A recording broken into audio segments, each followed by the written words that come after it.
Hey, how's it going, everybody? Welcome to the Leafy Camo Podcast, where we fully cover all things Pokemon. Today, of course, I am joined by Dallas White and Bobby Lawler, as usual. Today, we're going to be having a little quick discussion on Milwaukee, the meta that we're expecting going forward. We'll have everyone's favorite segment, Guess That Flavor Text, and then we're going to be doing a full set review of the new Paldea Evolved sets. Now, we have the full set list. Pre-releases have already started, which is awesome. And then, of course, we're going to be wrapping up looking at events that are happening up this weekend, outside of those pre-releases. But before we get into that, Dallas, how was your weekend, man? It was a busy weekend. We had a between Friday and Saturday, I played in 4 different events. Had locals up in Jonesville. Came in, I think, 3rd place overall in locals. Did a midnight pre-release, and then Saturday morning did a pre-release, and Saturday afternoon played in a challenge that I took 2nd in. So I was okay with it. Very nice. So I think that was that your highest challenge placement so far? No, that was a tie for my highest challenge. Okay, placement. so yeah, so you have 2 second places now. Very nice, very nice. So yeah, Bobby, how was your weekend? It was good. Went to 3 sneak peeks and I almost got everything I needed. Nice. So I went to a couple we went to the pre-release and the challenge at R&B Games with some of you guys as well came by. I did a pre-release. The first time that I played in a pre-release in 4 or 5 sets. That was pretty cool. Went 3-0. Not like it matters, but it's whatever. Yeah, I thought the pre-release was pretty fun. It seems like they're definitely, giving you more kind of competitive cards in the little decks or whatever, but it is what it is. Yeah, that's cool. I helped judge the challenge, which was nice.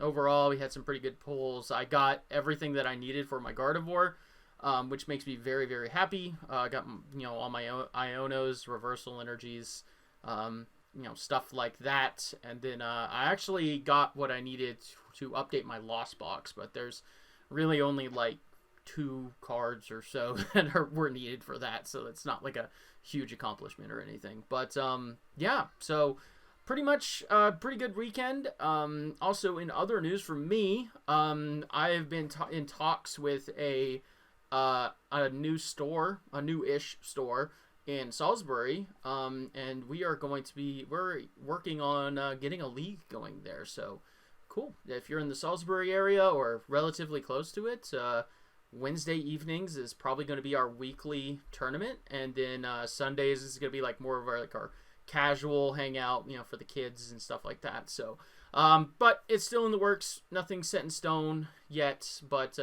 yeah, so that was pretty cool. I'm super excited about that. I haven't run a league since I think 2012 or something like that. It's been like 10 years or so.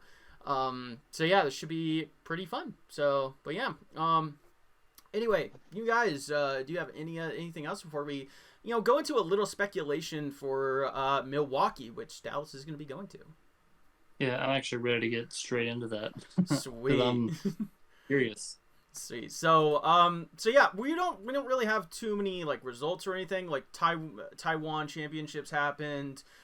It doesn't really matter, too much. We want to just jump right into what we're going to be talking about for Milwaukee. So Milwaukee is the final major tournament rather of this format. So this format, as we can see, has been dominated by pretty much 3 decks, maybe 2.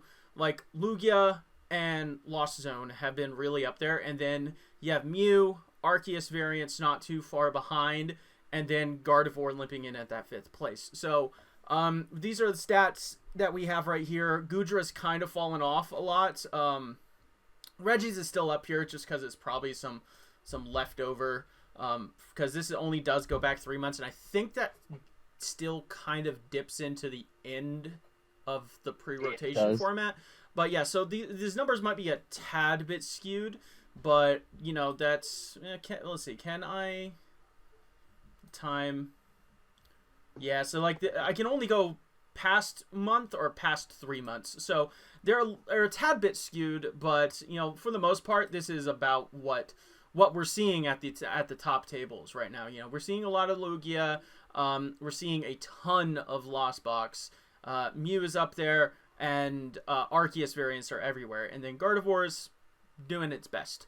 So, yeah, what do you guys think? Is this like your definitive top 5 going into Milwaukee?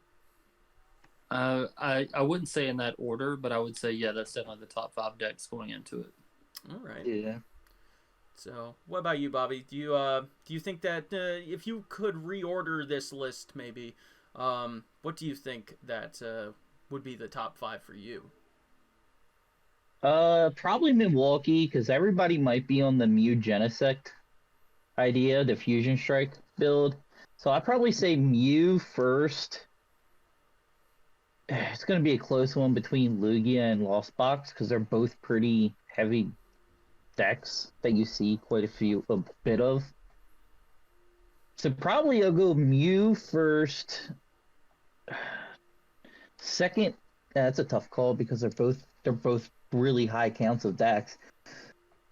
Let's go with Lugia second, Lost Box third, Arc decks are fourth, and Guard fifth. Okay, and if you had to pick a 6th outside, what are we thinking? I'm kind of feeling like Miraidon might actually sneak back into that potential 6th place. I have a feeling it's like, for me, it's a toss-up between Miraidon and Inteleon, Rapid Strike. Okay, I feel that. Because Rapid Strike, if it's majority Lost Box in a field, I feel it has a decent matchup against it because they just like, oh, you play the Manaphy, let's just keep pinging it with the effect damage, and I don't care about anything else. I feel that. So yeah, that seems about right. Yeah, I'm kind of in the same boat. I think that Miraidon, like I said, could probably sneak in there at that 6th place. I don't think that any deck is really going to overcome these top 5 right here.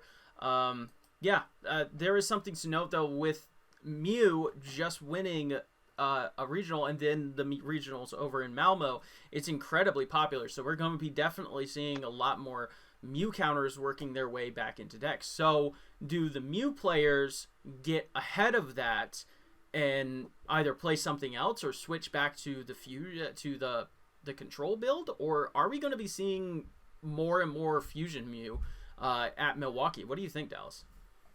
I have a feeling we're going to start to see a good bit more Fusion Mew, but in that same token, we're going to see a lot more Drapion. Mm-hmm. So yeah, I could definitely see that Fusion Mew picking up pace, because it does have a really strong matchup into a lot of decks, like especially like the Lugia, the Arceus decks, like just that massive pressure it can put on from turn 1, being able to, you know, nuke freaking Arceus or a turn 1 Lugia or something like that. Taking 2 prizes right off the bat is massive. Yeah. In all honesty, I don't think like Drapion is going to be that big of a threat if you're playing Fusion Mew. Yeah, it might just be a little too fast. They got to deal with the single. Well, they also got to deal with that the single prizer too first before dealing with the Mew. So. Yeah, for sure. So yeah, I think that you guys kind of hit it right there. Like Fusion Mew might just be too fast for the Drapion to really matter sometimes. So yeah, looking pretty good. There's really not too much else we really want to talk about with Milwaukee, unless you guys have anything else. But, you know, we really want to just take a quick moment to, you know, break down the meta, because this is the last tournament of this format, which is pretty cool. I believe that this has been one of the best formats in a little while. Of course, like before this, we had pre-rotation format, which is basically just Lugia land for like 6 months straight.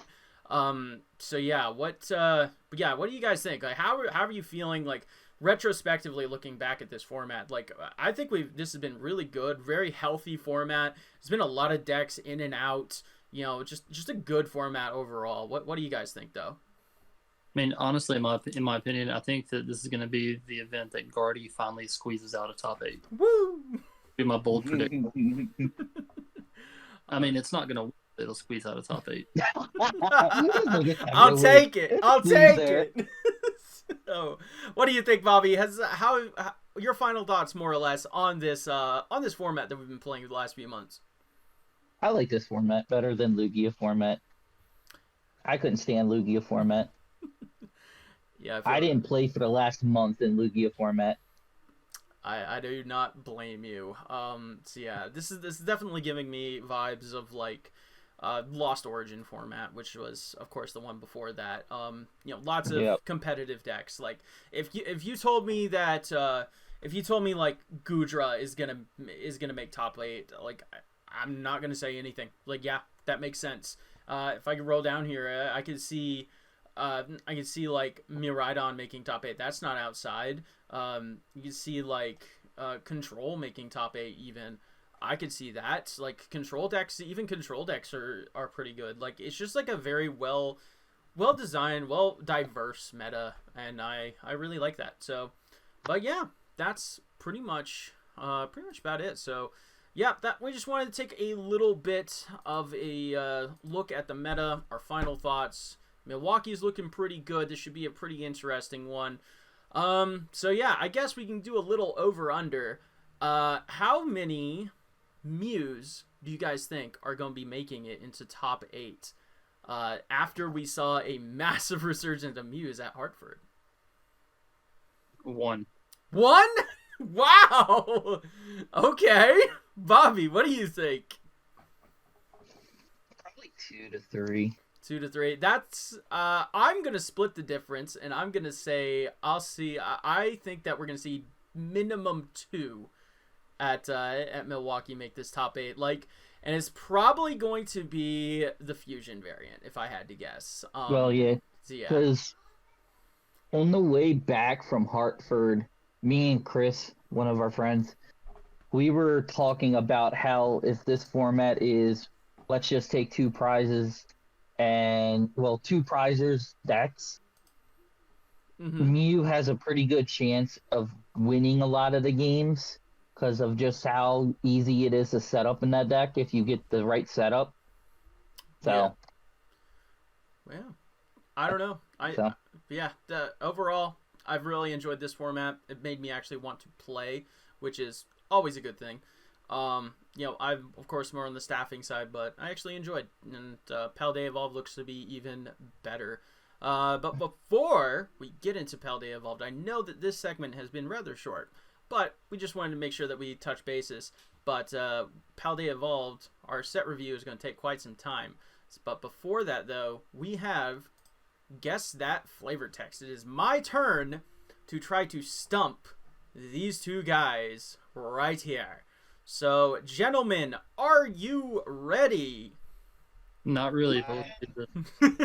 All right, so guess that flavor text. What I am going to do is I'm going to be looking at a card. I'm going to read the flavor text at the bottom of the card, and then these 2 are going to put their 2 brain cells together and try to guess what Pokemon that flavor text has. They have 3 lifelines. They can ask for the set name, the stage of the Pokemon, and an attack name on the Pokemon. So yeah, that's pretty much about it. They earn points based on how many lifelines they use, so they can go from either 4 or 1. So Dallas and I tied right now, with Bobby sitting at the big old goose egg. But I think that y'all can maybe pull it back here. So all right, gentlemen, are you ready to hear your flavor text this week? Let's do it. It likes playing mischievous tricks, such as screaming and wailing to startle people at night.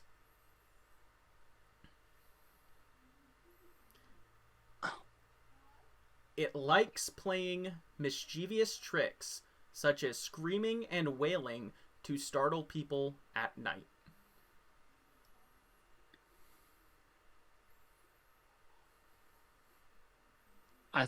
I think the flavor is a really big giveaway, but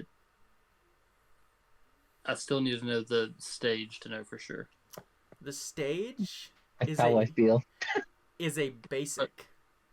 Okay, It's a basic. That's easy. Oh, are you throwing it out there for the 3 points? All right, do it. All right, easy. So I want you to read it to me one more time. It likes playing mischievous tricks, such as screaming and wailing to startle people at night. Yeah, the description's a giveaway. And I'm going to pronounce it wrong. It's like mischievous. There you go. Okay. Yeah. So it is indeed It was either that or mischievous. Ghastly, and I'm sitting there, I'm like, it's one of the two. Yeah. So my thought process was if he said stage 1, it's Haunter. Yeah, that's what I was thinking. But the fact that he said basic, I'm like, oh no, that's mischievous. That's easy. There you go. So Dallas takes a massive lead, going up to 6 points, and Bobby tying it up with me. Man, Dallas has been carrying. I tell y'all, Dallas has been carrying. Dallas is a collector. That is true. So yeah. I was really hoping that y'all would ask for like attack name or something first, cause like sharp shooting on a mischievous, like what the hell? It's pretty weird. So yeah, so that's pretty whack. But yeah, this was Heart Gold Soul Silver through Unleashed. This thing came out. Yeah, I just clicked the random button and I picked this one because I remember this card and I thought it was pretty neat. Yeah. So I think I've got 4 copies of it in the binder. Bet. So yeah, so Bobby ends up getting a nice little point bump there, tying it up with Thank you, Dallas. Hey, let's go. So yeah, so anyway, that's gonna be enough about all the little fun and games. Let's go ahead, gentlemen, and let us go ahead and get into talking about some Paldea Evolved. So this is the newest set that is coming out for Scarlet Violet. Is the second set for us over here in the States. It is made up of Triple Beat, Clayburst, Snow Hazard, I think it's called in Japan, and then like a couple other like random like EX decks and stuff like that. So for us, it releases on June 9th. Of course, there's pre-releases happening right now. It is legal for play June 23rd, which is just in time for NAIC on the 30th. So NAIC is going to be the first major event, and of course, this is going to be legal for Worlds as well. So, yeah. This is a massive set, 279 total cards, 193 in the base sets, 36 of like the illustrator rares, and then like 26 and then 26 of the special character arts or whatever you want to call them, like this Iono right here. 15 full arts and 9 gold cards. And maybe even more importantly, the first appearance of Sarah Ledge in the TCG. Yeah. If y'all didn't know, Sarah Ledge is my favorite Pokemon from Scarlet and Violet, so I had to give my boy a little bit of a nod there. But yeah, so gentlemen, what do you think about this massive set? Overall, no spoilers for the cards that we're going to be talking about, but what are y'all feeling? Are you excited for this set? Is this one going to be a good one for us? I think it'll be a very nice meta shift, to say the least. And some of the cards are kind of some of the cards are going to help out Lost Box. Some of those cards kind of slap Lost Box in the mouth. So I'm excited. Bringing Lost Box down to peg is always a good idea. What do you think about that, though, Bobby? Set's okay. Like, play-wise. I don't feel like there is a meta-defining deck in this set. It helps out stuff. Like, yeah, you get Chien-Pao as a deck. You get Wu-Chan and, like, other decks into it, potentially. But I still think the top 5 decks are still going to be what we see now. Yeah. They'll just add a couple cards. Yeah. And it will just help them out and support them better. So yeah, probably not the most impactful set, but some very nice cards. Of course, we see a few ones there with like that alternate art, Chien-Pao, the Iono, and stuff like that. But yeah, so let's just kick it right off. Speaking of Iono, we have to start with quite literally probably the best card in the entire sets. Iono says each player shuffles their hand and puts it to the bottom of their deck, a la Marnie. Then each player draws a card for each of their remaining prize cards. So that is right. I've been saying it for a while. Iono, this is the bastard child of N and Marnie. 2 cards reviled throughout the years. What do y'all think? Dallas, I don't think that you ever played in a format with N, but No. yeah, what do you think about this? So at the pre-release, I got smacked in the mouth by Iono. I was down against Mitch. He still had 4 prizes left, and he puts down the Iono and comes back and wins the game. Nice. Like it's painful.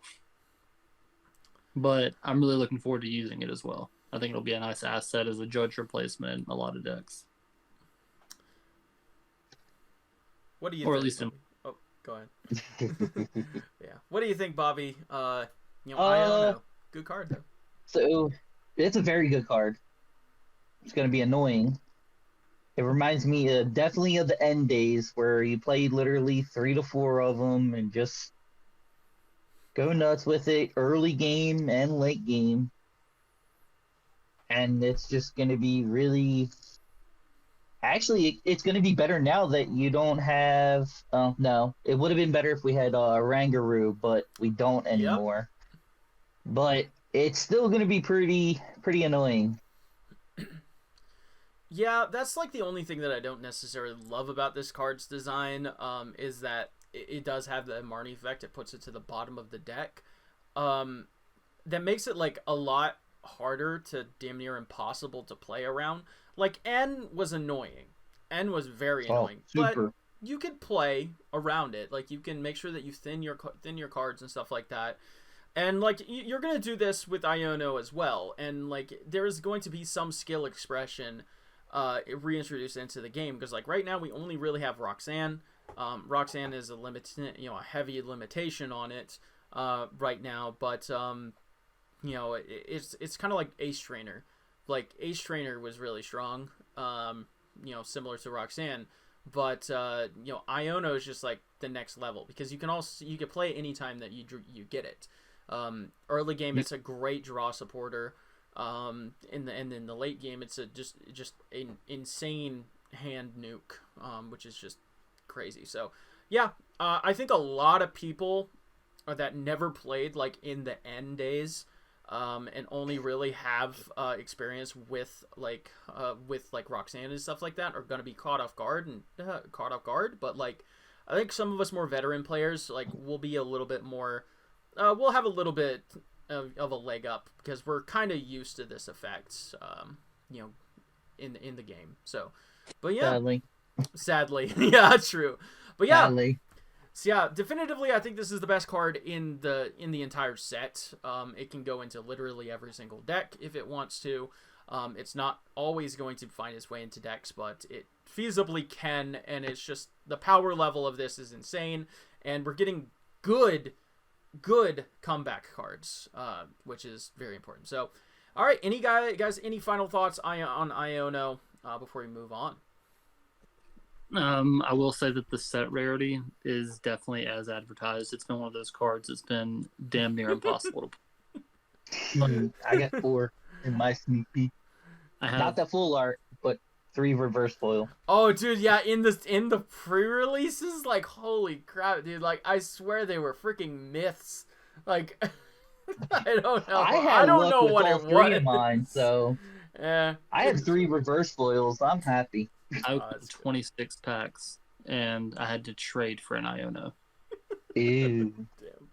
All right, so yeah, get your Ionos. They shouldn't be too hard to find once like the set actually gets out in circulation, though. So, all right, next up we have Dendra, which is another draw supporter. Put 1 card from your hand to the bottom of your deck, and then draw cards until you have 5 cards in hand.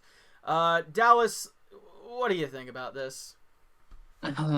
It doesn't blow me away. I mean, it's nice.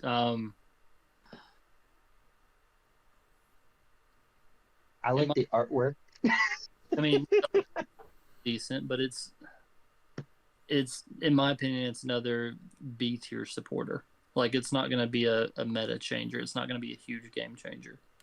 Mm-mm. Yeah, I'm gonna deny this card is gonna see practically zero play.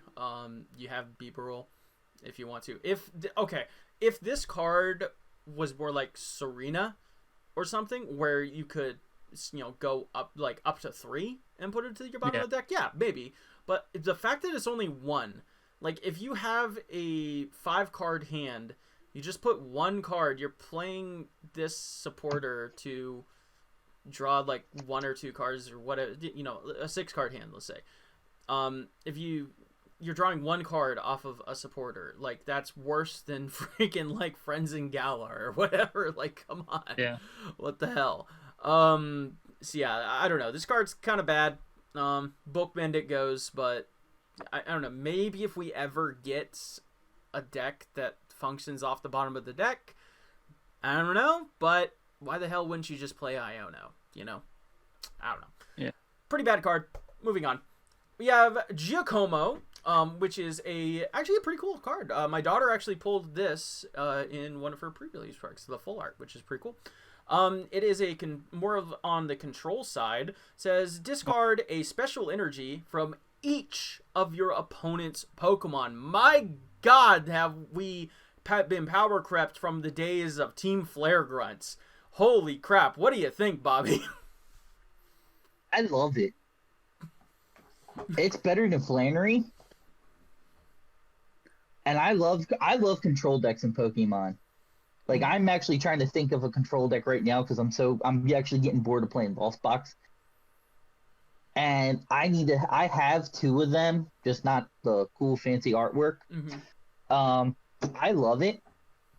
It is gonna be super annoying, as Dallas knows that discarding energies is like the most toxic thing probably, because when he played Mew, I was playing Mewtwo V Union and just going Yveltal, discarding energies over and over. Yeah, the Cry Destruction. So, yeah. Yeah. So, and that's like perfect as anything, because I could just go... let's just example, if you're playing Snorlax stall deck, you just put the Snorlax up, play that, discard all the energies, then they got to rebuild their energies just to attempt to attack. Yeah. So there's more situations with it, but that's just the basic one that I've used. Yeah, I can definitely see this being like, it's not going to be like an inclusion in every deck, obviously, but like it's a very strong effect. And sure, that not a lot of decks are going to... It's going to be good against every deck. But, there's plenty of decks that play special energy. Most notably, of course, Mew and Lugia. 2 incredibly top-tier decks. And even Gardevoir, at times, is going to be running some special energies with, like, Luminous Energy and the like. And unlike Flare Grunt, which would only go off the active, this can go anywhere. So, like, if they're on the bench and they're trying to power something up on the bench, you could just drop this. And even if you're discarding 1 special energy, that's good. That's really good. Because, like, I mean, sure, it's an enhanced hammer, basically, on a supporter effect. But, if you're playing that kind of deck, that's usually, good enough. But, yeah, so cool card. Dallas, are you having, Vietnam War flashbacks? As a Lugia player, I'm going to hate it with a passion. I feel that. With a passion. Especially whenever 13 to 14 energies per deck. Yeah, for sure. So, all right, next up, we have Clavel. Says, search your deck for up to 3 basic Pokemon that have 120 or less HP and put them into your hand, then shuffle your deck. So, this is in the long tradition of cards like Pokemon Fan Club, Bridget... Pokemon Collector, etc., etc. It's just like your standard, like, set up, get into the game. Now, I think that right now, this card isn't super amazing, because we are largely in still kind of like a V format and stuff like that. It's still very fast. It's still a very fast format. And this card doesn't say go get V Pokemon. It says go get starting basics like your Raltses and your stuff like that. There's only one other deck I can think of Yeah. that just came out of this set. So United Wings. Yeah, the wings. So yeah, yeah, that's all I could think of really. As opposed to something like Bridget, though, this does allow you to put them into your hand, which is nice. So there's a lot of basic Pokemon that will want to have their, like, coming into turn effects. Like, with United Wings, there is a Flamigo, we'll be getting to him later, that wants to come from the hand. So that is very nice, that we can do that. So there is...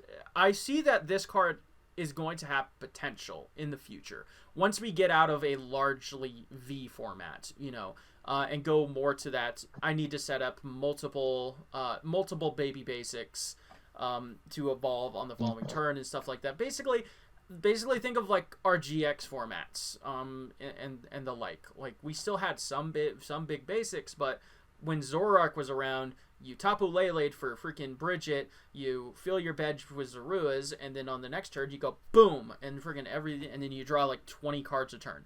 So yeah, we're not at that point yet, but I think that eventually in the future, as long as the TCG seems like it's trending more towards evolutions, I think that this the value of this card can definitely go up. But yeah, you Most guys definitely. have any thoughts on Clavel? I think this card's okay. I think it It's has not terrible. I feel that. I mean, honestly, it may be used to replace. I mean, in Lost Box, I can definitely see the application there. Maybe. I mean, because it allows you to grab Sableye, Comfy, Cramorant. I mean, it has potential. Yeah, potential. It really does. Yeah, potential. I guess in Lost Box I can see maybe as like a one of or something like that. But yeah, not the best card at the moment, but I think it's definitely worth holding on to.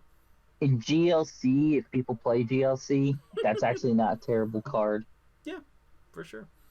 Next up, we have Grusha. So this card says, draw cards until you have 5 cards in your hand. And if you have no energy cards attached to any of your Pokemon, you can draw up to 7 cards in your hand. So, low-key, I think this card's actually not that bad. But, Dallas, let me know. What do you think? I mean, it's not bad. The only time I really see it benefiting is decks that play low energy count anyway. Like, first thing that pops to my mind, not terrible for Mew in all reality. I mean, I know that you do depending on the build. Like, I don't think the fusion build will like this, but no, it would have to go yeah, DT. Yeah. But yeah, no. But go ahead. It does have potential. But it's not something that I'm like losing my mind over. Like, oh my god, this is a great card. So yeah, Bobby, what do you think? Does this have some potential in some decks? Do you think? Some decks. I mean, it helps out a lot in field events like the Sneak Peek. I could see it used in like stall decks a lot more because they're not always attaching energies every single turn either. Mm-hmm. So or any energy I could see it more. Yeah, exactly. There's hardly no energies really unless you're going with V Union, but then again, you're just going to attach, build it up from the discard pile normally, unless you're playing Gardevoir. Mm-hmm. Other than that, I know personally I won't be using it, but people will probably find ways in this game. Yeah, like, I definitely think that other supporters take the slot over this card, but I think that, in a world where we have Iono, Research, Judge, etc., we don't necessarily need this card, but I think that it's actually not bad. Like, think of Gardevoir, Danucci, POW deck. Like, a lot of times you're blowing up your whole field of energy, or you're getting revenged and all your energy's back in the discard for Gardevoir, and so you don't have energy on the field. So yeah, I don't think that it's bad. Again, it's kind of like Clavel. It's like one of those cards that it's probably not great now, but it's worth keeping in the back of your mind, you know. So not a terrible card. So yeah. Mm-mm. Next up, we have the final supporter, Saguaro, the Lunchman himself. Heal 50 damage from up to 2 of your Pokemon. Very simple effect. Yeah, I don't know. This seems honestly a little underpowered, if I had to guess. But, Bobby, what do you think? If you're playing, it goes back to Mewtwo V Union. If you're playing V Union, that card is actually pretty good. Other than that, I have no clue what else you would put it in. Yeah, Dallas, you got any ideas for this guy? I mean, maybe if you're just trying to have a Snorlax with over 200 HP and you're just... That's the only justifiable reason for it. Yeah, so, yeah, I've seen a lot of people talk about maybe it's good against, like, Sableye and stuff like that, but, yeah, I mean, usually Sableye's either taking a knockout or, like... I mean, this isn't going to really change it. Because, like, you're also giving up your supporter for a turn for this. Which is really big. Like, that's pretty important. That's very important. Because, like, you should be looking to either gust, draw cards, or do something else very, very specific with your supporter for a turn. But, so, yeah. I don't know. I don't even think I can really say, like, this card might have potential in the future. I mean, honestly, 50 damage really, in this day and age... really isn't that much. Like, it's super sad to say, but it's really not. Now, it would be better if it said heal the 50 damage from 2 up to 2 of them. Also, get rid of the special condition they're on. That would make it a little bit better. That might be nice. If this was, like, one of those, like, draw 2 or draw 3 and then heal from, like, 1 Pokemon, maybe. At least you're drawing cards with it. I don't know. But, I don't know. Yeah. We're not going to speculate on the card. You know, this is the card that we're given, blah, blah, blah, blah, blah. We're going to move on. Alright, we're going into items. We have Delivery Drone. Flip 2 coins. If both are heads, search your deck for any one card and put it in your hand. If you do, shuffle your deck. So, it's basically old PC. This card's bulk trash. Yeah. Change my mind, I guess. What do you think? I would rather just play Cram. Yeah. Like, honestly, it's a worst Cram-O-Matic. Yeah. Like, granted, you don't need another item in your hand to play, but, like, why would you do this? This is so stupid. Yeah, bad card is bad. Bulk bin this thing. Don't even look back. So next up we have Fighting Milk, or it's like Fighting Alash or something like that. I don't freaking know. Whatever. You may use this card if you have more prize cards remaining from your opponent. Heal 60 damage from one of your Pokemon. So another somewhat comeback mechanic. Very similar to like Saguaro. Heal a little chunk of damage, but this is on an item card, so at least there is some more value there. So I don't know. Like I would keep saying, in this day and age, like 60 HP doesn't even seem like too impactful, but you know, it could definitely fudge some numbers, and I think it being on an item is, you know, something. But I don't know. What do you guys think? I mean, it's helpful that it's an item. It's not something that I would play in every deck, or honestly, 95% of decks for that matter. Mm-hmm. I just can't think of a single instance where it's like I've got to put this in my deck. This is the piece I'm missing. Yeah. So I think Iono kind of overshadows so many things in this set that I like that it's not a supporter, but I'm not in love with the limitation. Yeah. Bobby, any thoughts on this? I don't think it's that great. I'd rather just use 2 carts. Switch carts. I heal the damage. All right, cool. We're done. Yeah. Nothing else to do. Yeah. I don't know. I think maybe hold on to these, put them in the back of a box somewhere, maybe sometime down the road. But it's not really that great.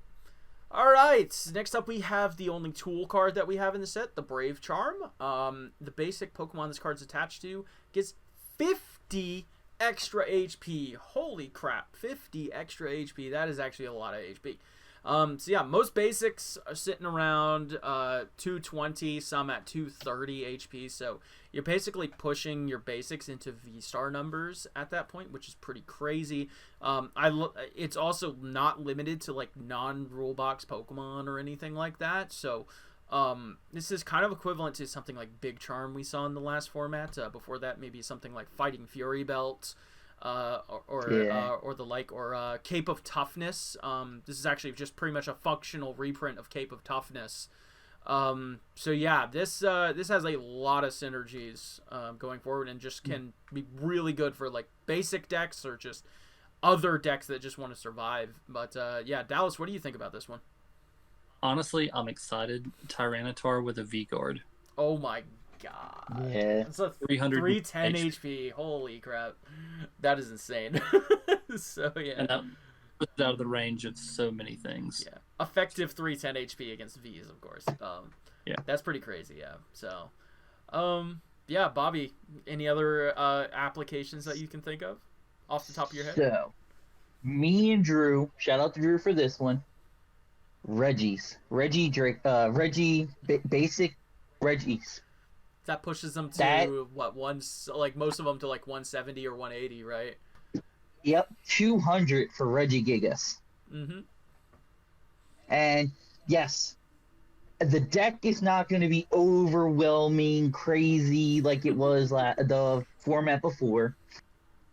Only reason why I really gonna like this deck a lot is because of one card, Super Rod, comes back, helps the deck a lot. It just helps it a lot. Yeah, I feel that. And another energy, but that's in this set too, which is cool. So I'm gonna be playing with Reggies a little bit. Yeah.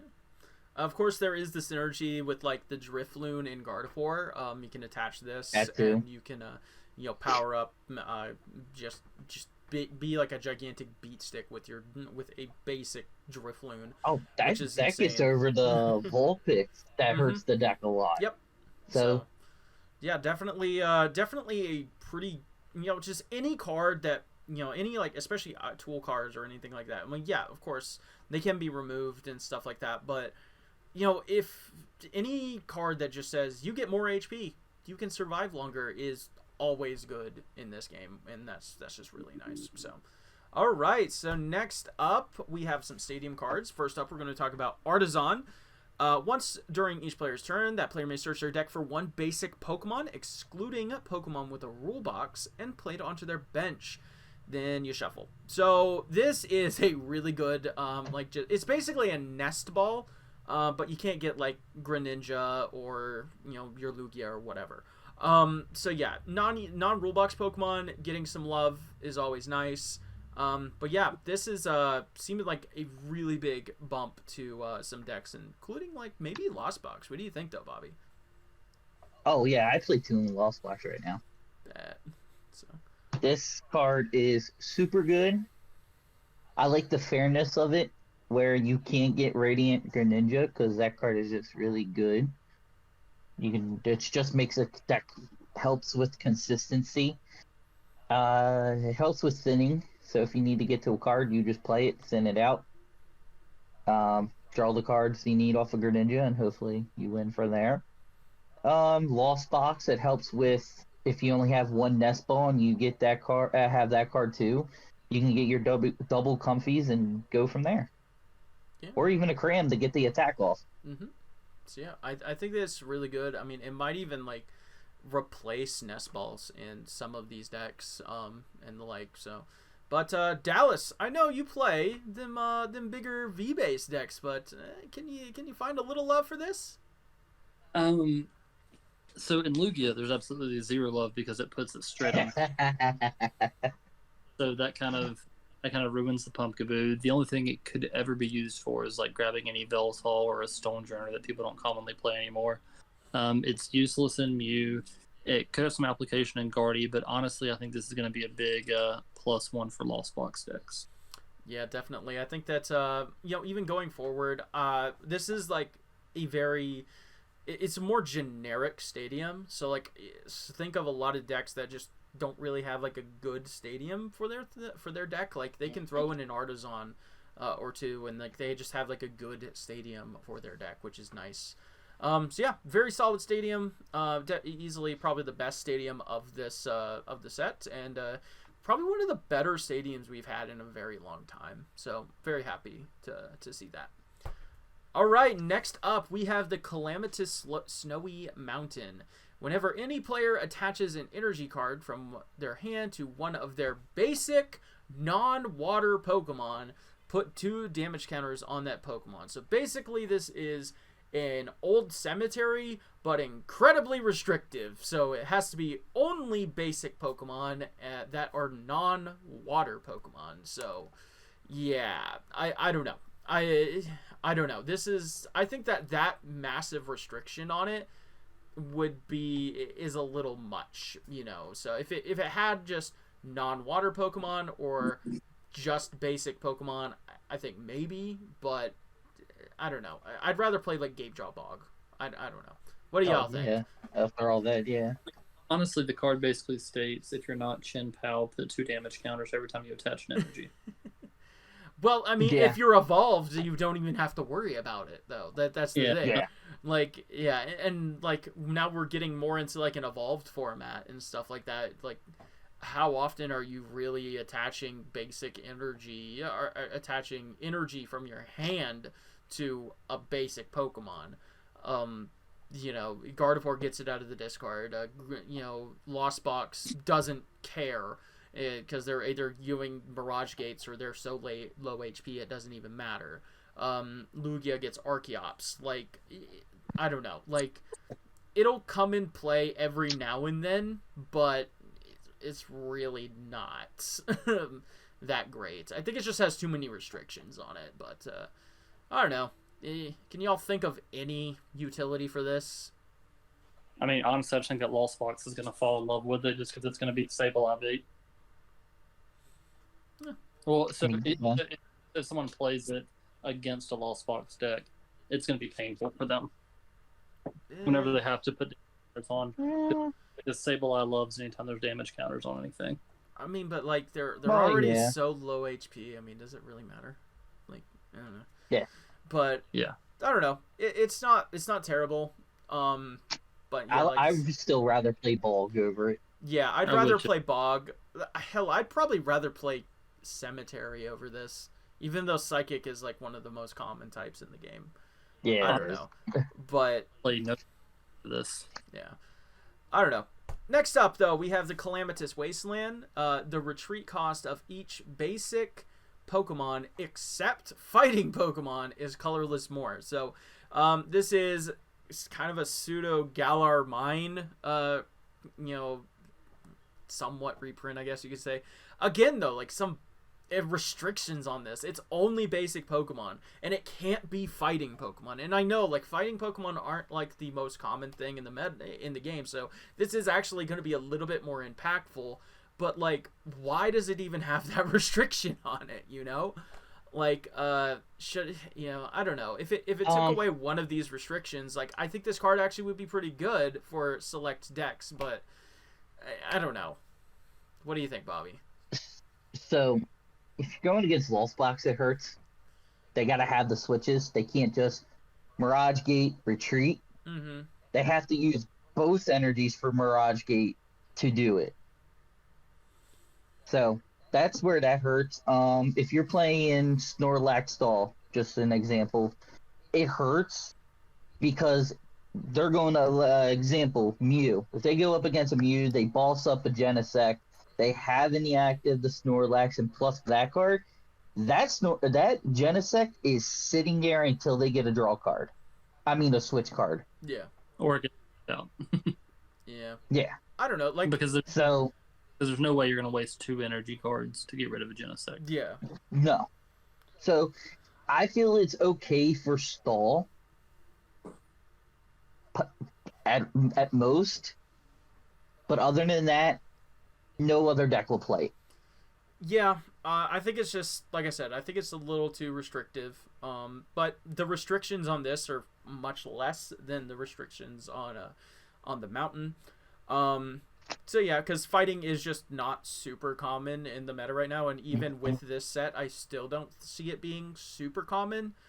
There is an archetype coming in this set that we'll talk about later, but it's still not going to be like a top table deck or anything. But still, not the worst stadium in the world, but very niche, I think, is kind of like what we're getting at.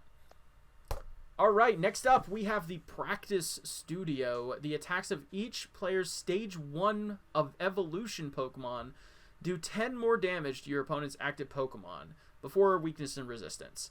So, this is kind of interesting. Keep in mind, though, V-Stars, V-Maxes, these are not Stage 1 Pokemon. They effectively are, but they're not actually Stage 1 Pokemon. So that wouldn't help those any. So I'm kind of struggling to think what Stage 1 attackers we really even have, like, outside of, like, Zoroark, which is doing nothing right now. Like, yeah, that's the only really deck that has a lot of Stage 1s. See, yeah, that's it. Yeah. It is nice that it's applying weakness before,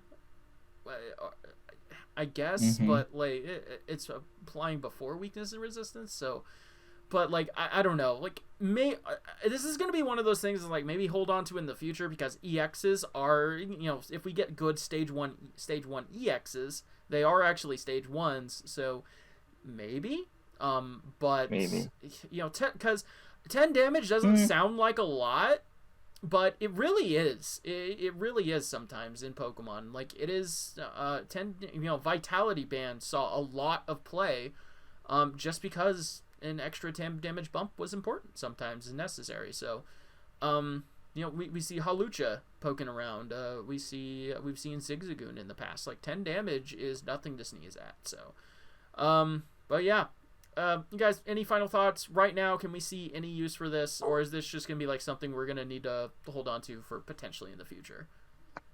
I say hold one. I just put a pin in it. Yeah, put a pin in it. That's pretty good. So, all right. So before we get into things, we got some energy to talk about. So first up, we have Jet Energy. As long as this card is attached to a Pokemon, it provides colorless energy. When you attach this card from your hand to one of your benched Pokemon, switch that with your active Pokemon. So this is a really good, like, effectively, like, a switch in an energy card, which is pretty nice. Now, it does have some restrictions.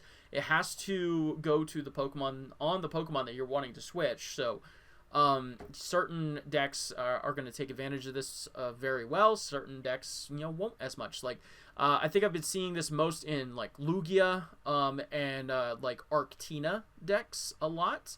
But yeah, can you guys think of any other decks that this might be incredibly useful in? Lost Box. Lost Box for Comfy. I don't know. I've actually not. I tried it in like Turbo Lost Box. I actually don't really like it in Turbo, because it just doesn't gel super well with like the attackers that you're going for. Like it's okay for like, I guess, Raikou, but like Dragonite needs like water, lightning. This doesn't really fit in there. Yeah. Greninja, it doesn't really gel with Greninja. So yeah, like it's not a bad card, don't get me wrong, but I think like for the traditional like Turbo Lost Box, it just doesn't gel super well with it. But I think it'd be fine because of Comfy to get to your current. If for Greninja, I think it'd be fine also because Greninja is only 2 water and a colorless. Yeah, but then you're investing 2 gates onto that Greninja if you're attaching this. Well, that's if the bad situation if you have to. Yeah. Well, the issue is you have to play it from hand. Yeah. Yeah. To get the effect. Yeah. So yeah. Overall, very good card. It has some very good uses right now. In meta relevant decks. And definitely something that you want to pick up and hold on to, because it can only go up from here, in my opinion. So yeah, may not gel well with some decks, but it's still a worthwhile inclusion, in my opinion. So yeah, anything else on Jet Energy before we move on? Not at all. Sweet. So next up, we have Therapy Energy. As long as this card is attached, it provides colorless energy. The Pokemon this card is attached to can't be asleep, confused, or paralyzed, and if it is affected by one of those special conditions, it recovers from them. There is a Wigglytuff in this set, that's why she's right there, that allows you to, once per turn, search your deck for a Therapy Energy and attach it to one of your Pokemon. So you have a mini Archeops for one on a stage 1, I guess. But yeah, that's the only shout out Wigglytuff is gonna get in this set review. So I figured at least we'd throw that in there. But Therapy Energy, this is a super busted effect. Effectively a full heal and protection on top of that. And like, sure, status conditions are not like the most prevalent in the game, but we have a boy named Snorlax. Bobby, tell me about our big boy Snorlax in this energy. Like, not Lost Box. Lugia has the other option now because it is set to go colorless. And from what I see from over in Asia, they play 2 to 3 Snorlax with 2 to 4 of this card, just so you can keep hitting 180 damage from a single prize Pokemon that the effects of attacks don't affect the card. So no Sableye to worry about. You have if you're going against control, you don't have to worry about Yveltal. You don't have to worry about Mewtwo V-Union knocking it out with the one attack. So can't even punch through it with like Giratina V-Star Requiem. Oh my god, like, yes, you can't. Bruh. Yeah. Like the boy is impenetrable. Like, now also, this actually helps Lugia itself, because if people play Articuno from Lost whatever set it came, Silver Tempest, good luck trying to paralyze it. Very true. So that is a very common play that you'll see a lot, is people will boss up like something on the bench and paralyze it with Wild Freeze Articuno. Therapy Energy right out of the deck with an Archeops just says, hey, nah, I'm good. And that whole play just goes right out the window. So yeah, super cool energy card. This is amazing. Again, it's one of those energy cards that can kind of just go up from here. And even in Lugia, if you're not in those situations, it's just another colorless energy, which the deck likes to have. So, that's nice. So Lugia getting some buffs, Lost Box getting some buffs potentially if they're wanting to play like Snorlax and stuff like that. But I think that this is like a massive buff to Lugia, and other decks could potentially consider using this as well. So, yeah. And there's something big we're forgetting. Think about Snorlax with Therapy Energy, and then whatever the new big charm is called. True. Oh, yeah. That's 200, big boy. Oh, yeah, I mean, that's plus V-Guard. I mean, and yet honestly and that's the thing, is like on Snorlax, say if you have a V-Guard on him too, like no basic V is knocking him out. But yeah, usually. No. It's just pretty cool. So yeah, that's pretty cool. I like it. I like Snorlax. He's a good boy. And this is just a nice direct buff to pretty much specifically that card, which is awesome. Next up though, we have Luminous Energy. As long as this card is attached to a Pokemon, it provides every type of energy, but provides only one at a time. So basically the rainbow effect. If the Pokemon this card is attached to has any other special energy attached to it, this card provides one colorless instead. So this is the answer to them saying Aurora Energy was freaking broken, let's fix it. And we no longer have a super problematic Rainbow Energy. Thank God. So, yeah. Aurora Energy was stupid. So, yeah. Luminous Energy, this is awesome. So, basically, you can only have a Luminous Energy attached if you want to act as a rainbow. So, this can find potential uses in Lugia, but only on attackers that really only need one energy. So, Dallas, do you have anything in mind as the Lugia player? I'm excited for Luminous Energy. I have thoughts, but as a Lugia player, I think Luminous Energy is really going to come in handy, and I feel like Radiant Charizard is going to be making a resurgence again, optimistically. And honestly, it's one of those great single prizers that you can use in late game. I think that's going to be kind of the single best indicator when it comes to Lugia. But I really want to test it and just go through all of my cards and be like, yep, this will work. No, it won't work. No, it won't work. But I'm curious to see what's going to happen with this. For sure. So this is a just a good buff for Lugia, but I think that it's also kind of a little buff for like Lost Box as well. Lost Box can easily kind of slot one of these in, and if they're playing the Sablezard build, that's good. If they're playing even the Turbo build, that's also good because it fulfills a rainbow on something. So like Bobby, I know you've played Lost Box a lot as well. Like, how many times do you really need that water energy, but instead you have like a lightning energy in hand or something like that? Luminous Energy kind of fixes that problem. So, but what do you think, Bobby? What do you think about this guy? I probably would only use it if I'm playing Kyogre. Yeah, that's what mine is. To make it that 6th water energy, or that 4th psychic, or the 4th lightning. Other than that, I probably wouldn't be playing it in other Lost Box builds. Well, maybe except for Charizard. Yeah, the Sablezard build I would. Yeah. As a one-of, yes. But other than that, they're the only two builds I would play it in. Regis can play it now. That actually helps Regis. For sure. So if people start playing Regis, that's one of the only main reasons why, possibly also. So, other than that, even for Lugia, I'm kind of glad they hit it with that restriction, is because now they can't lose Lumineon. Yep. As an attacker. That hurts Lugia a lot too. Yeah. So yeah, honestly, this is it's just a very well designed card. I think that this is one of the best special energies of this kind.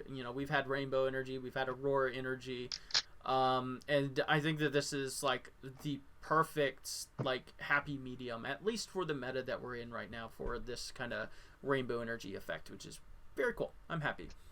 There's one more thing about the card. Okay. For the Reggie Draco players, that could actually be very good for your fire energy, because there's a card in this set that helps you get your leaf energies if you need them. That's true.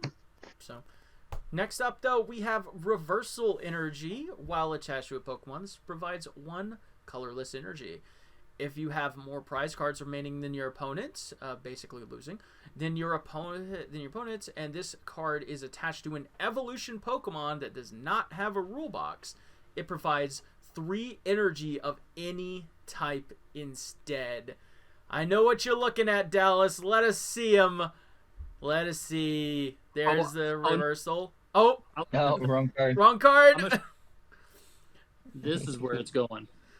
So so this works really well. So this is basically a functional reprint of Reversal, of Scramble Energy. That's what I've been calling it for months, and now that I actually know what it is, maybe I'll actually be able to call it that.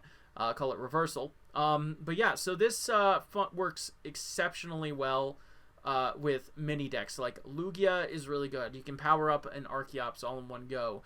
There is a new Luxray card that we've talked about in the past here that is absolutely insane with this. So we'll be talking about him in the future as well. It's really good in Gardevoir, because Gardevoir lets Gardevoir push like even crazier numbers with Shining Arcana Gardevoir. So yeah, this is just an awesome card. I love these kind of cards. The only thing that I wish it would do is if it acted as like a single Rainbow Energy or something with the same restrictions, that it had to only go to a evolution non-rule box or something like that. But I don't know, because there was what was it, Super Turbo, whatever, the Prism Star Energy? I can't remember what it was called. but Yeah. that kind of did something similar. But yeah, I'm not complaining. This card is amazing. So yeah, what do y'all think though? I think it's very good. I think it's going to be a single prize edition that's going in my Lugia deck as soon as it's legal. I mean, it's just kind of a match made in heaven when it comes to Luxray because both of the cards come into effect if your opponent has more prize cards. Mhm. Worst case scenario, take the reversal energy, and then you can attach also a luminous energy on your next turn after you take the knockout, and it no longer has bearing. It's fantastic. Well, yeah. So, but no, it's a good card. Is good. Has a lot of utility in existing decks, and is again one of these cards that's just gonna only go up from here. We're gonna keep getting more and more attackers. Evolution Pokemon are becoming more and more common in the meta, which is nice, and yeah, so very, very good. So very happy to see that. So before we get into the Pokemon though, we have to talk about some reprints. So Boss's Orders, Super Rod, Superior Energy Retrieval, Choice Belt, and Great Ball are all getting reprints in this set with updated regulation marks. So yes, that means we have another 3 years of Boss's Orders, ladies and gentlemen. I know you're as freaking excited as I am. I freaking hate Boss. I hate Boss so much. It's better that than Guzma. Oh, I liked Guzma. Guzma at least made you somewhat think. Not really, but like, damn. Guzma. But yeah, but no, these are some really good reprints, especially the return of Super Rod and Superior Energy Retrieval. Like, Super Rod is just one of the best cards that we have ever had for like recovering Pokemon and energy. Like, it's amazing as just like even a one of in some decks is just so good.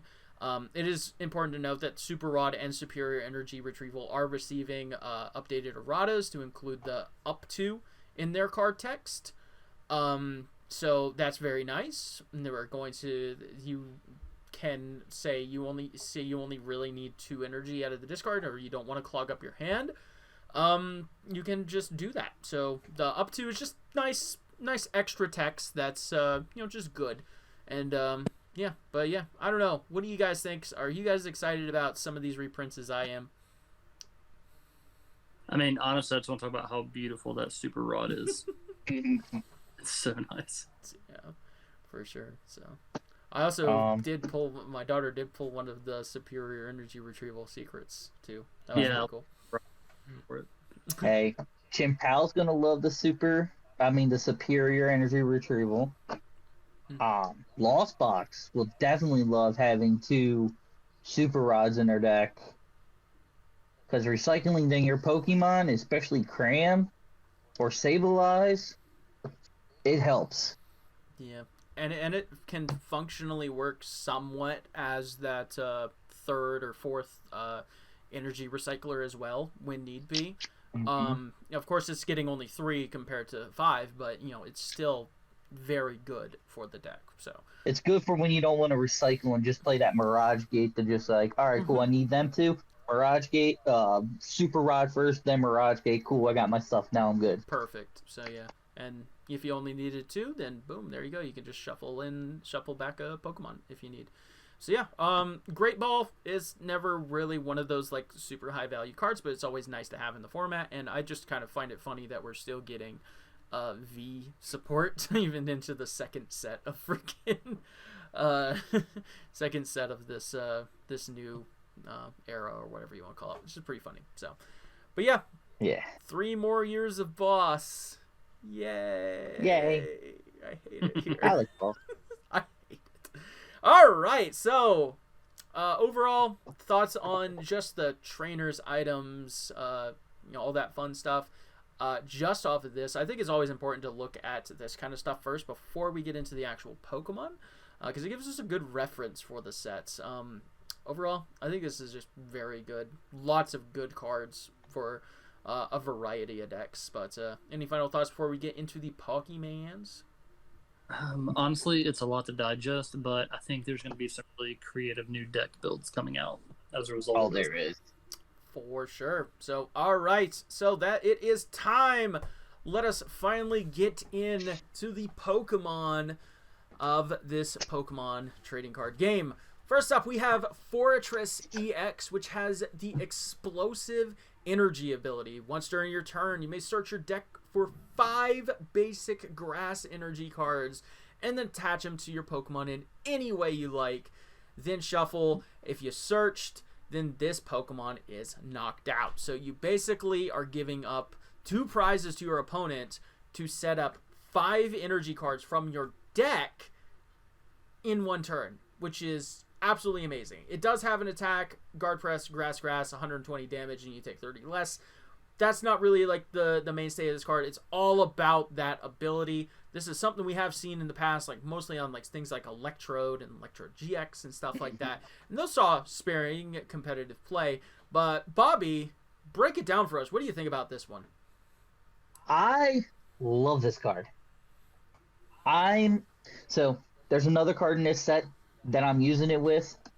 You'll see in a little bit. Actually, probably not far from this one. It helps it turbo the attack. It helps with the attack of the other card, and it helps with that energy because you set up 2 of them and you put 3 on one and then 2 on the other one, and it helps boost up the attack of the card.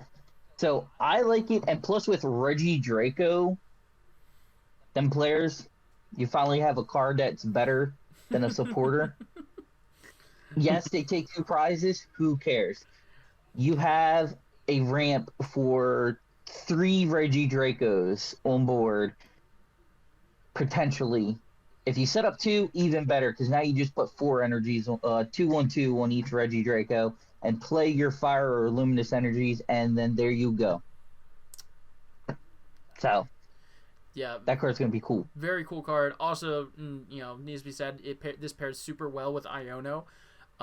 Effectively, pushing that power of Iono from pretty much turn 2 is really strong, and basically saying you only get 4 cards for the rest of the game to work with. 5 with their draw, but you know what I mean. Yeah. At least that's actually not bad. That's actually a pretty cool idea, doing that, and then Iono goes second. Yeah. Yeah. Very. That's cool. actually pretty cool. Very cool. So, Dallas, you got any thoughts on Fortress for EX right here? Not really. I haven't played too much with any grass energy builds, but it's definitely something to consider in the future. For sure. Definitely one of those cards that's very solid. All right, next up we have Meowscarada EX. Shoutouts to Meowscarada having a really long name. So yeah, it has the ability Magic Bouquet. You must discard a grass energy from your hand in order to use this ability. Once during your turn, you may choose one of your opponent's benched Pokemon and put 3 damage counters on it. It also has the Nail Scratch attack for 2 colorless, 100 damage, and then you do 120 more if the active Pokemon already has damage counters on it. So yeah, this is giving me vibes of Quick Shooting Inteleon of recent years, or like Decidueye before that, or even before that, my boy Greninja Break. So yeah, Break so was very good. So yeah, it is on a stage 2, which is something to be noted. But we have seen stage 2s with success in the past, effectively allowing yourself to hit 200 damage if they have damage counters on it already, because you're probably using double turbo to power this thing up. Is pretty good. Yeah. And we already have like Radiant Alakazam in the format to be able to move those damage counters that you're bringing up. And this isn't a once per turn. As many Meowscaradas as you have, you can ping that damage around, and 3 damage counters is nothing to sneeze at. This is definitely gonna push people to run like those 70 HP basics and stuff like that, which is sometimes not the most optimal basic, because maybe they have like a higher retreat cost, or they have bad attacks or something like that. So yeah, that's very cool. Right now, I don't think that it's at the highest power level, but it definitely has some potential, I think. But Dallas, what do you think about Meowscarada EX? So I know how much you hate Boss's Order, but if you factor in a Boss's Order with that card, you're essentially hitting for 250 damage. Effectively, yeah, which is pretty cool. Yeah. It's not bad. So, yeah. I have a fun idea. Okay. Hear me out. You can play that stuff in Lost Box. Yeah, Scarada and Lost Box. Yup. Use that rare candy and have fun with that and Sableye. Okay. Oh god. Okay. Yeah.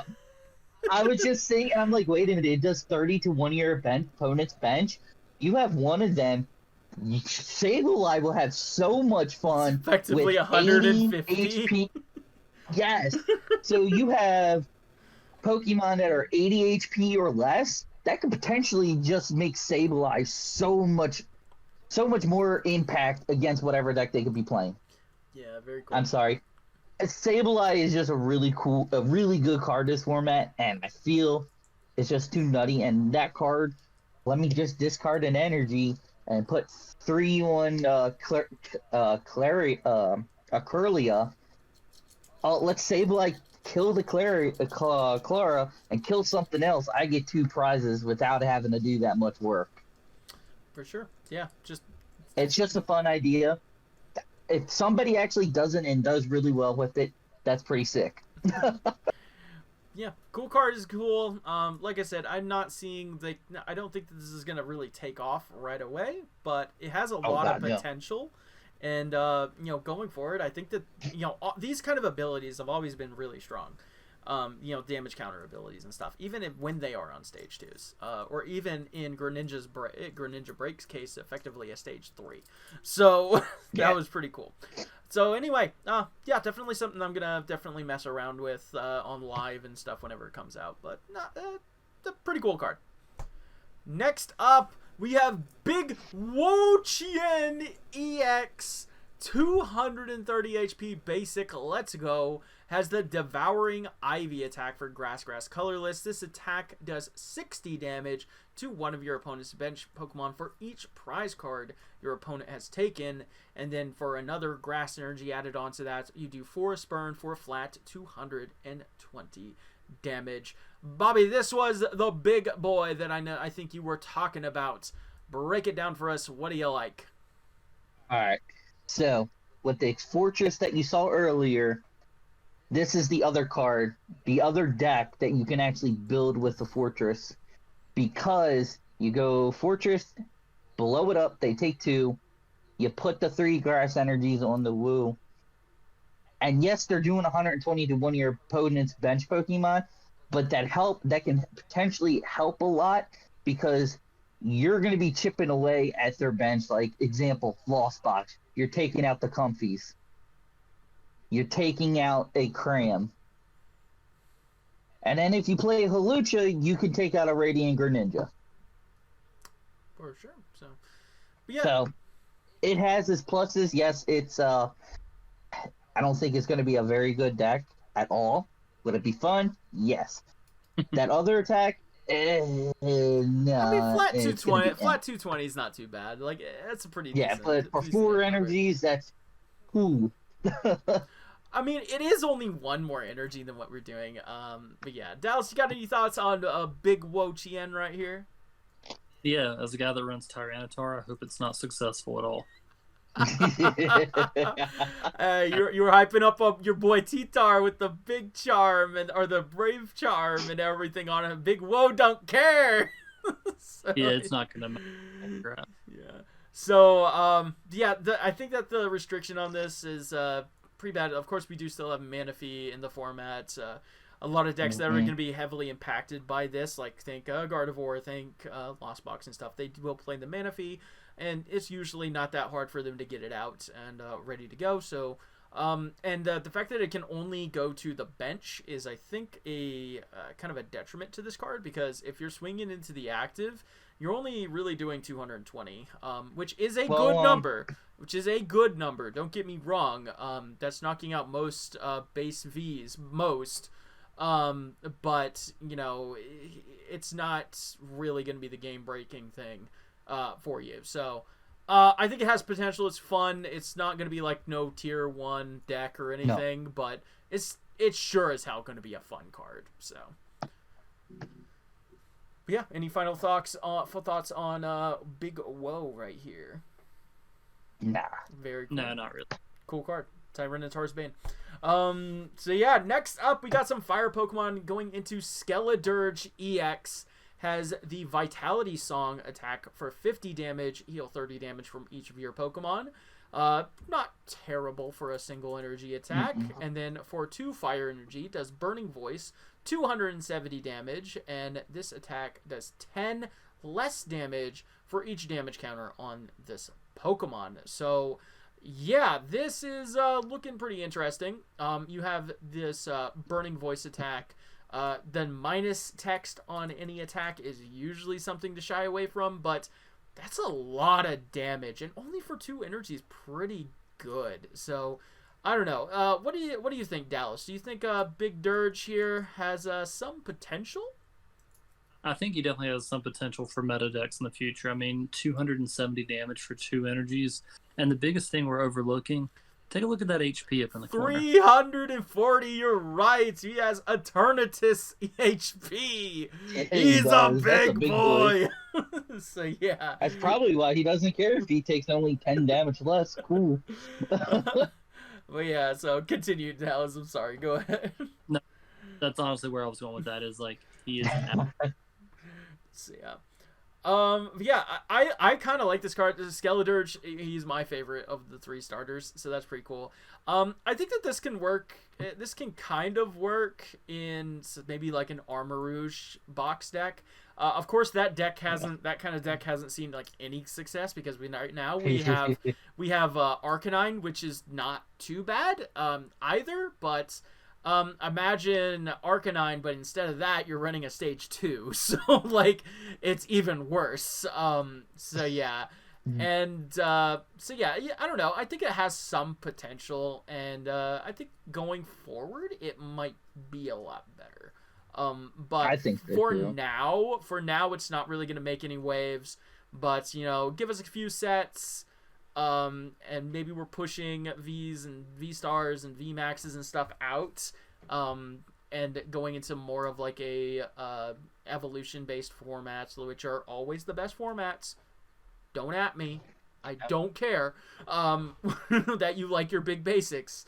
So yeah, this is pretty good. 270 damage is solid, and you have Armarouge, so you don't even have to Magma Base into this thing.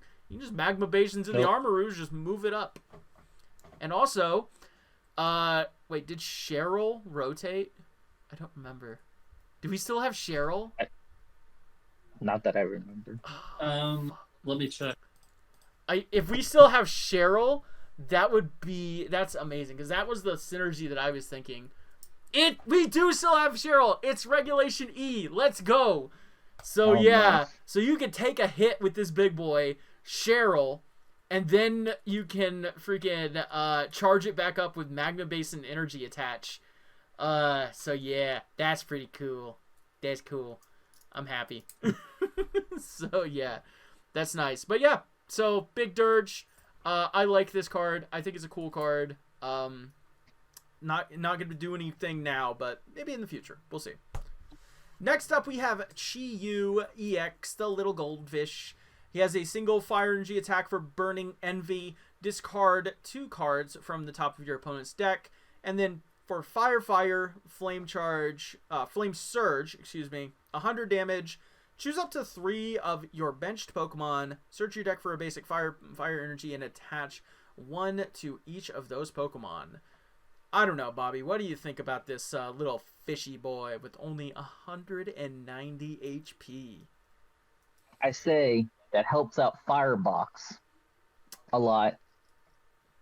Yeah, but like the thing with Firebox is like it never really struggled getting energy, because it has Magma Basin. And yeah, but from the deck it did. I guess, but like that actually helps energize it out of the deck. Now, if you're playing Arc Firebox, different story, because Arceus just let's search or whatever, attack, bump up a V like Delphox. and then Armor Rouge move them around. This actually helps because now you can go like, all right, cool, attach one, attach another one, my second turn, switch it up to the active, attack. Let me put it on an Armor Rouge, a Entei, or something, and then something like a Delphox. And they're like, all right, cool, what situation is this? Cool, you have enough Pokemon. Let's go with the Entei and knock out this, put one other energy to the active from the bench and then knock out. I don't know.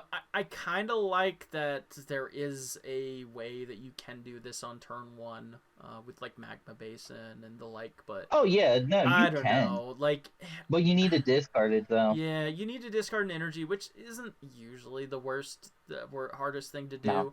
But like, you gotta get the Basin, you gotta get the switch card to move the Chi-Yu to the to the active, like, or like a retreat and. I don't know, but like, I mean, you play the Radiant Greninja discard. Yeah, but like then you're not playing Radiant Charizard, and why the hell are you playing Firebox No, without Radiant Charizard? So like, yeah. Well, I mean, I don't know. I was playing Heatran in my Firebox because I just like the fact that you could just boost up all that counters on it. Yeah. And just then, all right, cool, one single hit on a big guy where Charizard can't usually hit early game. I don't know. Like that, unless you bump it up. I don't know. Dallas, what do you think? Does Chi-Yu stand any chance in being anything? I think it's going to have some application in Firebox, but that's essentially going to be it. I'm not in love with it, but honestly, I don't even know that it has a ton of potential. It's just one of those EXs. I feel like it's going to be forgettable. Yeah. And I guess it gives the deck a milling strategy, but like nobody cares.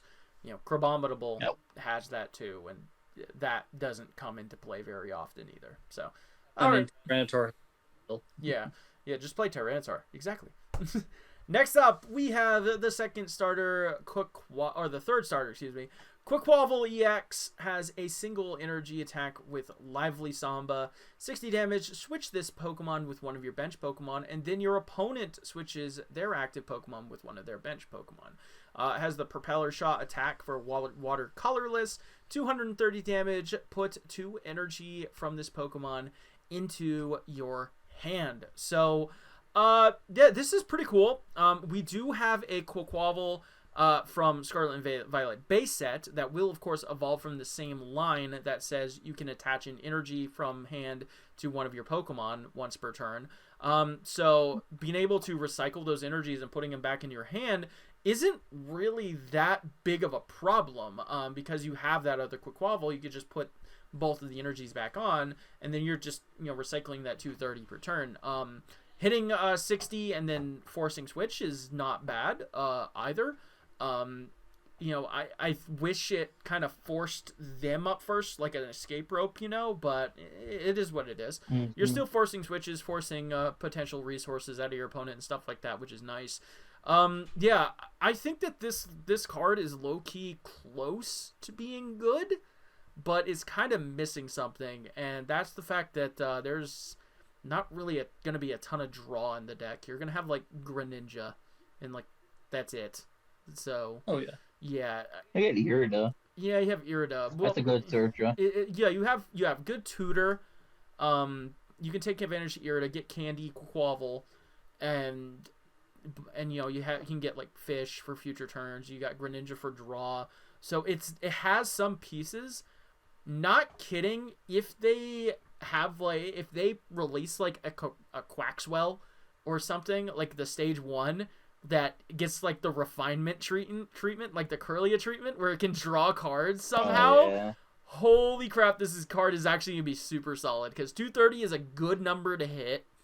That's 2 KOing basically everything in the format, and just having a 1 energy attack is also very good. So, I definitely think that this card is just maybe missing like 1 or 2 things away from being an actually good deck. Like, no, it's not gonna be like a tier 1 or anything, but it might be close to knocking on the door of like a 1.5. I don't know. What do you guys think? Am I on a little copium, or You guys have any thoughts for Quaquaval? I have a tendency to agree with you. It has the potential to be good, depending on what the stage 1 looks like. But at the same time, right now, the card's just kind of mid. For sure. So, Bobby, any thoughts for the dancing duck? I mean, it's good. At least works well with Baxcalibur also. Yeah, but then you're putting 2 stage 2s in the same deck, and it's just like, and you don't need to do that. Like I said, you have that. Gardevoir does it. But those are from the same evolution line. That's the thing. I mean, yeah, but like that's you, and you don't need it. You don't need it. You have Quaquaval. Like you're a 2 energy attacker. You don't. Yeah, but with the other one, it's once per turn. At least with Bax, it's as often as you want. Yeah, but you only need to attach one extra energy a turn. You're putting those 2 energy. You're putting those 2 energy back into your hand, right? Yeah, but at least you don't have to heart attack one if it's Baxcalibur. I mean, you can also set up multiple Quaquavals.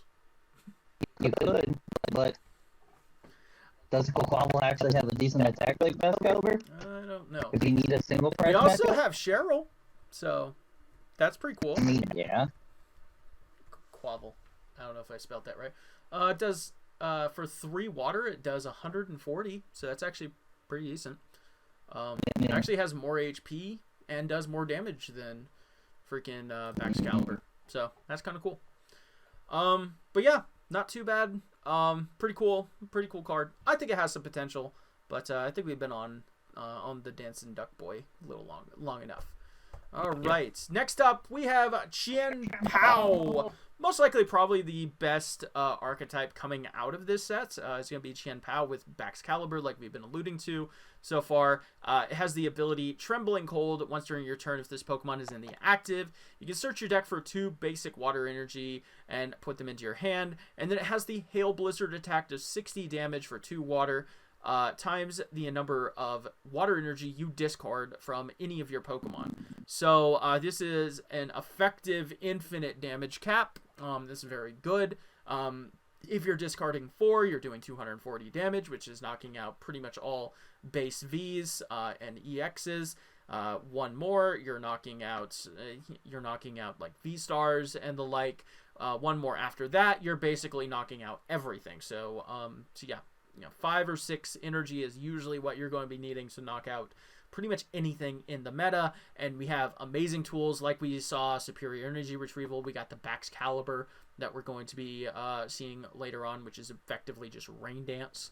And you have a Capacious Bucket on an ability that is not once per turn. So if you move another Chien Pao to the active, then you can effectively tutor 4 energy or even more out of your deck each turn, which is crazy good. So, Bobby, I know you're brimming to talk about this one, but Dallas, do you have any thoughts on this deck before me and Bobby start gushing about it? Honestly, this was Superior Energy Retrieval and then Blastoise Rain Dance. That's really all I'm going to say. It's very, very, very nostalgic for me. Very, very cool. So, Bobby, all right, go ahead. Let's start the gush train with this deck because I'm on the same boat with you. I like this deck. I really do. This deck. I hope this deck I hope this deck at least makes tier 2 in this business format coming. Oh, definitely, 100%. Yeah. Because it works well with Paldea. It works well without Paldea. It works well with Voltage V. It works well just by itself with the Baxcalibur. And it's just like, alright, cool, you have the Paldea. That doesn't always one-shot everything, though.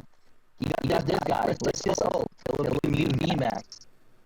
Let me put in, what, 5, 6 energies and kill it? I'm good to go.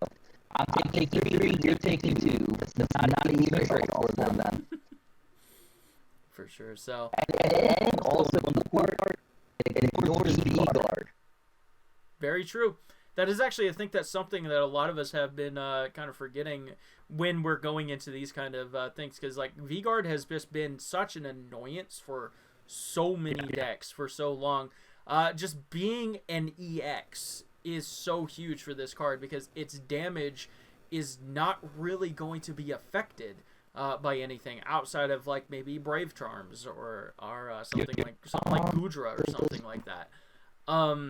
So yeah, like this is just such a good card in like another beat stick deck, which I've always liked beat stick decks.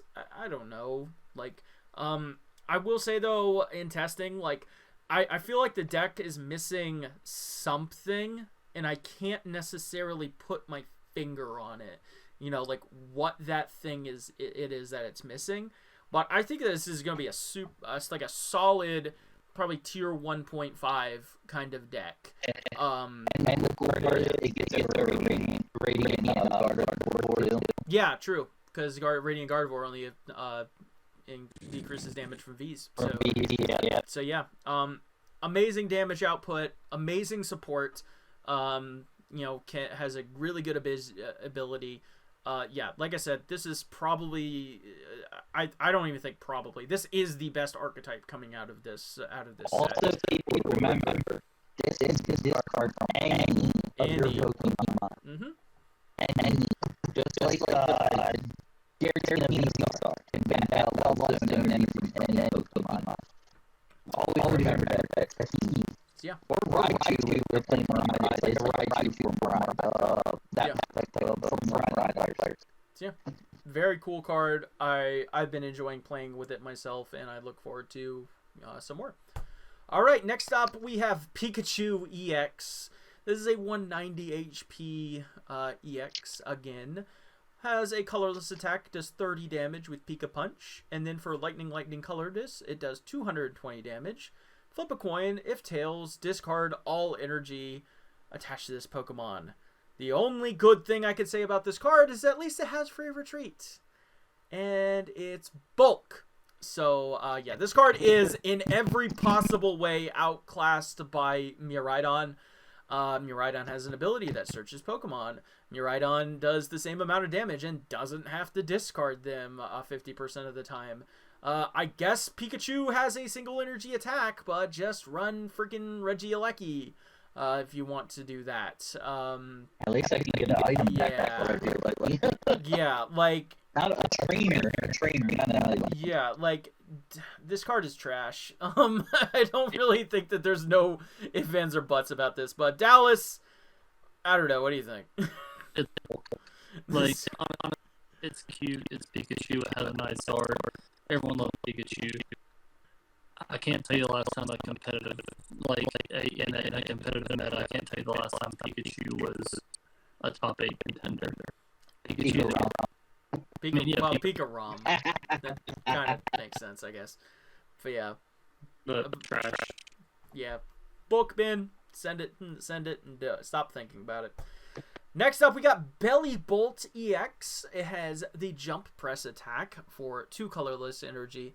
This attack does 50 damage to one of your opponent's Pokemon, so nice little sniping for 2 colorless. And then Lightning colorless, Paralyze Ball, 160 damage. You may discard 2 lightning energy from this Pokemon. If you do, the opponent's active is now paralyzed. So a 280 HP, stage 1. He's a big beefy boy. Bobby, do you have any thoughts on our big boy Belly Bolt right here? Auto paralysis, pretty good, but is that discard a little too much? Maybe, but I guess it depends on how your build is. If you're playing superior or energy retrieval, probably not that bad. Or electric generator, just keep fueling it. Yeah. We also I don't have think Flaffy. the attack is bad. Oh, yeah, you do also have the Flaff. I don't think it's terrible. It has potential to be at least like a type of roguish deck, maybe.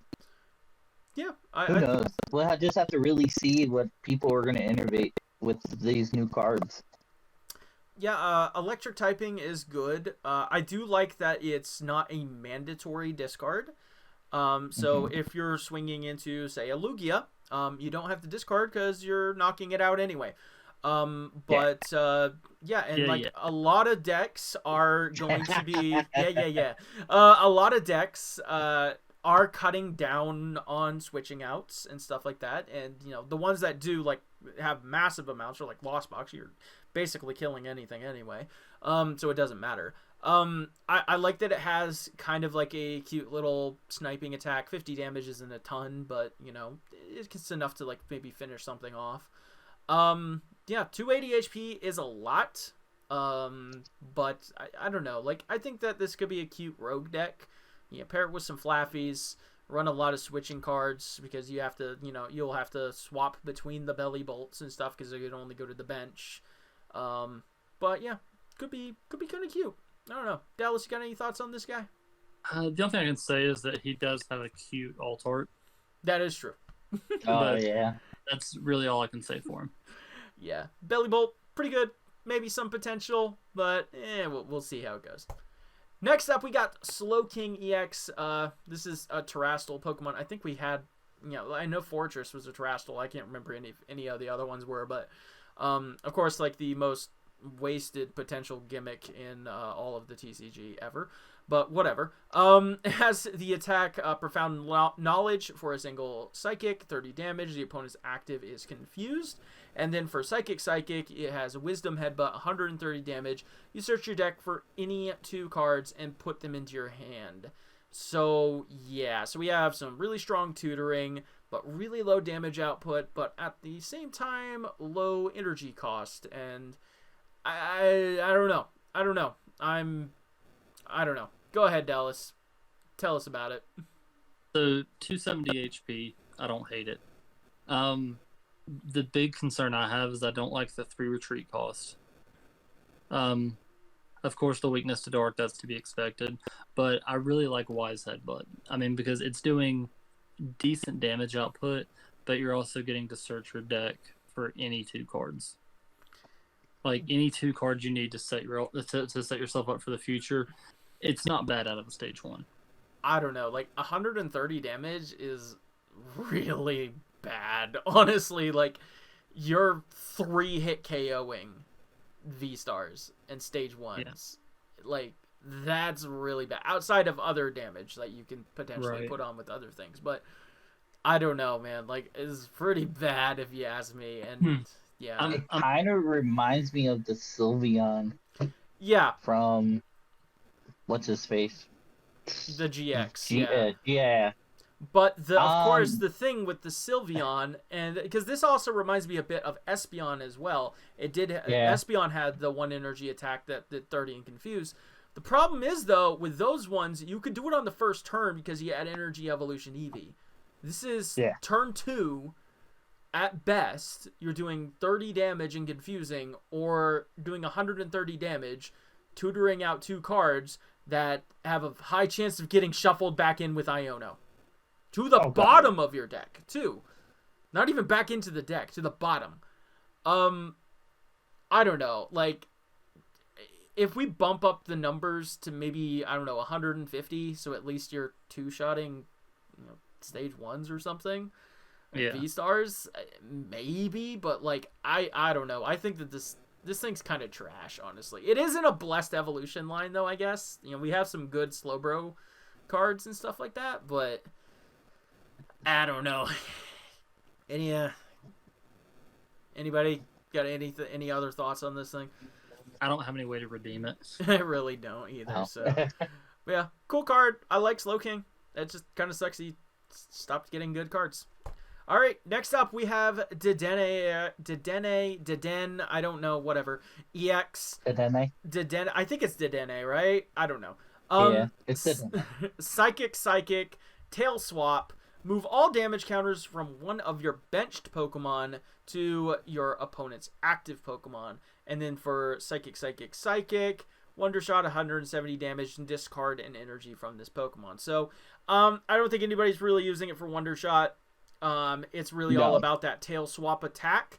The problem is though, how often, like say in the Gardevoir deck, are you loading up a bunch of energy and a bunch of damage counters on, like say a Zacian or even a Gardevoir, and they're not knocking it out? Yeah, like, they're always knocking it out. Yeah, where are you loading up this damage onto? Like, I suppose I see a play where you get out your Zacian and you load up like 6 or 7 energy onto it, and that's that would be like 140 damage with 7 energy. And then you load 2 onto Dedenne right here to do this, and you can move 140 damage onto the opponent's active. But you know, even if you load even 1 more energy onto the Zacian, let's say 8, so 160, you're effectively doing 160 damage. And like, why? Like, the only utility this has is if your Zacian or your Gardevoir survives a turn, they're not gusting up your Gardevoir EX to kill it, and you need to load up more energy onto this. I don't know. This card's trash. I've seen people talk about it in Gardevoir, and I can't see it. I don't know. Go ahead. Talk about it. I think this card's trash. I don't think it's good either. No, it's not. See, I don't know. I've just been seeing a lot of people theory crafting about this in Gardevoir. I'm just like, nah, this ain't it. This ain't it. It's a cute attack. It's interesting. But, you know, even with Gardevoir being so as broken as it is, like, why the hell would you use this and not, like, just Cresselia? Like, yeah, that's what you have Cresselia for. Cresselia is better. So much better. So, yeah, I guess this thing did get a minor spot in the limelight in my pre-release where I top-decked a Ceruledge to evolve it and then attached a reversal energy and KO'd it with my Ceruledge in pre-release. Yeah, that's all I gotta say. Get fucked, Dedenne. Nobody cares about you. Anyway, next up we got Lycanroc EX for a single fighting energy. Rock Throw does 40 damage. And then for fighting colorless, we have Scary Fang, does 140 damage. And during your opponent's next turn, if this Pokemon is damaged from attack, even if it's knocked out, put 10 damage counters on the attacking Pokemon. Art is sick. The art goes freaking hard. But I don't know. Like, a lot of these, like, revenge kind of attacks haven't really been that good in the card game, because you can always like rope around it or boss around it or something. I don't know. Like, what do you guys think? Any thoughts on Lycanroc here? I don't really love it. I mean, the entire concept of revenge is that it already puts you behind in the prize race. Like, that's the concept of revenge. I'm not the kind of player that likes to be behind in the prize race ever. Yeah. But I like that they're trying to make fighting competitive again, but it's really, I'm not seeing enough to make it a justification to the deck. I'm not seeing it at all. Yeah, I think like it's cool, but yeah, I think like the last card that was something like this, like you know, had a revenge kind of attack, or you know, a hit back kind of effect, was like a Turtonator GX, but that was a basic and you had double turbo back then. Yeah, so, and like the format was, and the game was a lot slower too. Like, sure, we still had like Guzma and stuff like that, but you know, the format was a lot slower. Yeah, a 260 HP stage 1 that's effectively doing 140 damage with potential 240 damage on a condition that your opponent has to fulfill. I don't know. It ain't it. But like I said, art goes hard. Looks sick as fuck. So, yeah. But yeah, I don't know. Lycanroc, cool card, but not really much to speak on. Next up, we got Ting Lu EX. Finally, maybe the savior that the fighting type needed. So it has the ability Cursed Ground. If this Pokemon is your active Pokemon, your opponent's Pokemon with damage counters on them have no abilities, excluding Pokemon EX. It has the land scoop attack for 3 fighting, 150 damage, and then you put 2 damage counters on one of your opponent's benched Pokemon. So yeah, this is incredibly powerful. Ability lock has always been very strong in the format, even when it is limited to specific kinds of cards or exclude specific kinds of cards. Think Path of the Peak and how much of a pain in the ass that card has been for years. But yeah, Dude, this Bobby, card's gonna be nutty. what do you think about this guy? I'm actually gonna be building this deck to test it out. So far from proxying it and testing with some friends, Hawlucha gets better with this deck because you're just gonna go have the Tinglu in the active, Hawlucha. Let's ping 2. Another example, Mew. Let's just ping 2 Genesect. I don't think a lot of them have been playing Switch Cart a lot, so it's just ping it's them usually to only like ping a 2 one of them. of. Okay, so Yeah. ping 2 of them, they're down 2 Genesects, and it's just like, oh, that kind of sucks. Now, Mew also does play Path to get around it, which is fair. So, But then Path you're is also shutting gonna hurt off your them, too. Genesects. Yeah, then you're shutting off your Genesects, so it doesn't it even puts them matter. in a bad situation. So Yeah, this is kind of running into the Klefki conundrum as well, like where you need to have 2 just in case of a rope and blah blah blah blah blah, that fun stuff. But you have a 240 HP body. This is not Klefki, and it can actually do something. Like, honestly, I could see people playing Kinso and Cologne if they're worried about this deck. I could see it. Dallas, what do you think about this? The first thing that pops in my mind, if you pair this with Hawlucha, it's Lugia's worst nightmare. Oh, yeah, it is. Yeah. Damage counter on both Archeops sucks to suck. Yeah. So, yeah, that's just ridiculous.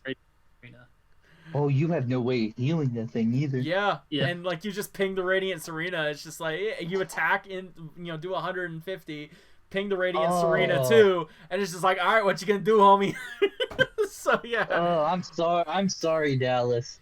Yeah. So yeah. Whenever I saw that. Ooh, Yeah. This looked good. I will say Lugia at least doesn't get 2-shot by it, thanks to resistance. So there's that. Yeah. But yeah, no, this. I don't know. I think the only thing holding this thing back is the attack cost being 3 fighting. But we do have Koraidon EX. Yes. And so I'm super interested in trying out this deck. I'm probably not gonna build it myself right away. But it's definitely gonna be something I'm gonna try online and maybe in testing and stuff like that. Because you could just, but we do have the Dino Koraidon EX, and maybe just Cursed Ground on its own is enough tempo swing to slow other decks down enough for you to get this powered up. Because, like I said, this is not a Klefki situation. It's better. It's gonna sit there and it's gonna do decent damage. I mean, it's not the most, but it's decent damage. And on a 240 HP body. Damn. So. Also, what Dallas was talking about for his deck, it kind of hurts him. If you don't have your Archeops set up either, they could just go after your Lugias. Mm-hmm. Can shut down Lugia. Your boy Thornton might be looking pretty decent at that point. Yeah. Always keep an extra Thornton right here just in case. Oh, the ugly one. Oh God, no, yeah. But yeah, no, this card's super cool. One thing I guess like a minor note is I really wish that it was fighting colorless, so you could put V-Guard and just hate on freaking people even more. Because then you can do V-Guard that pushes you to 270, and then you can do Brave Charm that pushes you to even higher. I saw a couple builds play Radiant Guard into it. Yeah. So they've been flipping between Radiant Guard, Radiant Greninja, or Alakazam. So you got options on it. I personally like the Alakazam because then you can just move stuff around. Yeah. Very cool So card. that's just me. Very interested in seeing how this big boy goes. But yeah, I think it has a lot of potential. It's never gonna be like top tier or anything in my opinion, but yeah, solid, very solid. And like I said, ability lock always been strong in the game. Mm-hmm. Next up, we got Paldea Clodsire EX. It has the Poison Bog ability. Once during your turn, if there's a stadium play, you may leave your opponent's active Pokemon poisoned. And then we have the Needle Bone attack for Dark Double Colorless. 200 damage, flip a coin. If tails, this Pokemon can't attack during your next turn. So effectively, you're doing 210, maybe 190 because you're probably powering this up with double turbo. We have things like Radiant Sneasler in the format to boost damage even higher from the poison. I do like that it doesn't have to be your stadium in play. It can be any stadium in play. That's nice. I think that the Garbodor from like a while back kind of had that restriction. I can't remember, but this is something very similar to that. Yeah, I don't know. Like it's a cool Pokemon. Stage 280 HP stage 1's pretty good. Obviously we've seen that with V-Stars and the like. I don't know. I don't know. I'm very iffy on this one. I think he's neat, but I don't know. Dallas, what do you think? I think he's neat. I don't think you'll actually see competitive play, and I know that I'm saying that about a lot of these cards, but in the grand scheme of things, it is what it is. Whenever a new set comes out, usually 5 to 10% of the cards actually see serious competitive play. At least he's not a Pikachu BX, where he will see the bulk bin and the bulk bin only. Yeah, I don't know. Maybe you can make some fun rogue deck with this or something like that. Bring it to your locals or something like that. Have fun. If like Clodsire is your favorite Pokemon or something like that, which I don't hate because Clodsire, he's a good boy. Yeah, I don't know. Bobby, any thoughts on it? All right. So you remember Wailord EX, right? Okay. All right. Here's my thought. It could potentially be a Wailord deck. Not like how Wailord is just your basic EX. Let me just sit here with 250 because in that format, nobody can hit 250 or higher potentially. Mm-hmm. So this has the potential to be a Wailord type deck and stall and just poison. Hit them for 180 if you have a DTE on that card. You have this Radiant to build up that poison damage. That way it's harder for decks if they play Raihan. They can't really Raihan because it has to be killed on my turn if I'm attacking and knocking it out. So that's where it could be. It has high HP. The only thing I could see hitting it really hard right now is Lost Box with the Sableye and then going Dragonite. Mew has the ability to get over it also because they play power tablets. But they also have to get rid of, 3 of them? Mm-hmm. Yeah. So it could see, if somebody's innovative enough and wants to try it, I'm personally might try it later on. I could see that being a thing. Yeah, run like a lot of control cards, hammers, Giacomos, that kind of stuff, I suppose.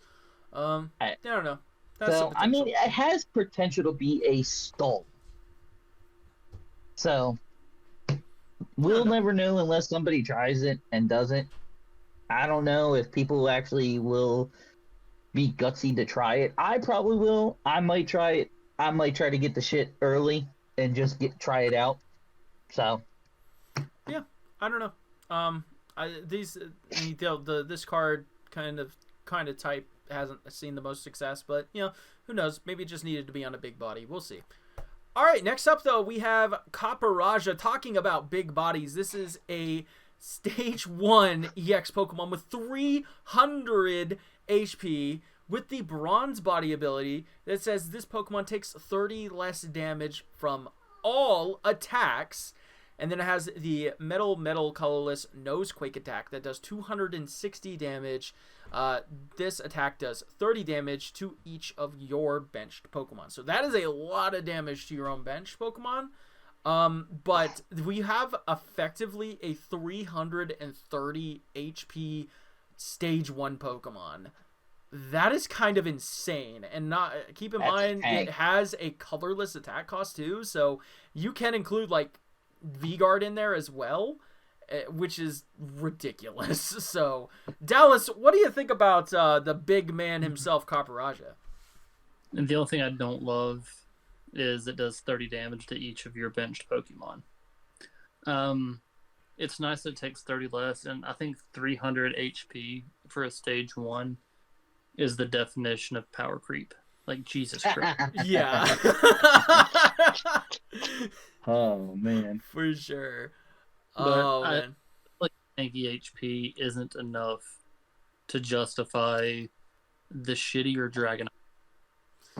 I don't know, man. Like, dude, this boy is big, and like, not to look like super far into the future, but okay, there is a card coming out in the 151 set. It's a Dodrio, and it basically you get to basically draw a card every turn with the Dodrio, which is cool. But then it has like a revenge type attack, so you could sit there and swing with Caparaja for like 3 turns in a row, and then you're freaking all of your Dodrios are doing like 270 damage. Yeah, I know that's like super far flung into the future, but when I saw that Dodrio and I saw this, I was like, oh, natural pair. And I'm sure that there's other revenge, damage counter type attackers. We have like the Tauroses in this set that can work like that as well. I don't know. Like, I think I think we might be, pushing this thing out a little too easily. I think it's pretty good. Like, effective 330 HP is kind of insane. Fire doesn't really exist in the format right now. No. Like, yeah, it's not gonna be no freaking tier 1 deck or anything, but I don't know. I think there's something here. Dude, what do you think, Bobby? Oh, man. So, just putting a V-Guard and a Radiant, what's her name? Guard? That's, 50 damage healing right there, plus the 30 right there. You have a 380? 380, am I right? Yeah. I might be wrong. 380. Effective 380. You have a 300. Yeah. Yes. And I'm like, that's pretty sick, actually. Now, do you play that many other Pokemon in the deck? Maybe not. Orthworm. Play an Orthworm. You could. I guess. Because it essentially has 230 HP for a basic. That's true. I think it doesn't have to have like 3 metal energy attached or some shit like that. Oh, maybe. Nah. Yeah. Be attached. I don't know. That's actually not terrible because you can actually play less Pokemon and just hit everything super hard. Yeah. Keep in mind, I know somebody's gonna say, but Manaphy only matters for your opponent's attacks. So just keep that in mind. No, that's Bibarel. Bibarel, the first stage, helps protect against that 30 damage. The Bidoof is there. Yeah. So, at least there's so that. But I mean, you can play Bibarel in it. That's 30 damage. That's fine. You're just using it for draw support. Yeah. I don't think this is going to be a super aggro deck. If it is, if somebody makes this into a super aggro deck, that's sick. But I don't feel like it's going to be a very aggro deck at all. It's going to be cool. Because you're probably just going to sit on it and just go like, 380, what do you do? This is going to have some fun. People are going to have fun with and this, then, I think. Yeah. Oh, God, yeah, I think so, too. All right. Next up, though, we have the return of Dragon types in this set. With Noivern EX, it has Covert Flight that does 70 damage for 2 colorless. During your opponent's next turn, prevent all damage done to this Pokemon by attacks from basic Pokemon. And then it has the Dominant Echo attack for a Psychic Dark. 140 damage during your opponent's next turn. They can't play any special energy or stadium cards from their hand. So two very strong effects that we've seen success in the past. So you've seen Flying Pikachu VMAX with the blocking damage from basics, and we've seen Chaos Wheel from way back in the day of like Giratina EX. It's missing one piece of it, but we have like Shadow Mist from Calyrex. This is doing a lot more damage too, though, with 140 compared to 10. I don't think that Noivern on his own is going to be good enough, but we've already said it a few times in the podcast tonight. Regidrago, the big boy, getting some love potentially? I don't know. What do you think about that, Bobby? Oh, I would definitely play this in Regidrago. Just for them to ability, like the effects from the attack, that's pretty broken. Especially like, let's just say, Mew. Wow, Mew's a really good example for a lot of things. Dominant Echo. Let's just do 140. You can't play your DTEs. You have to be playing the Fusion Strike build just to get the Sparkle. Yep. At that point.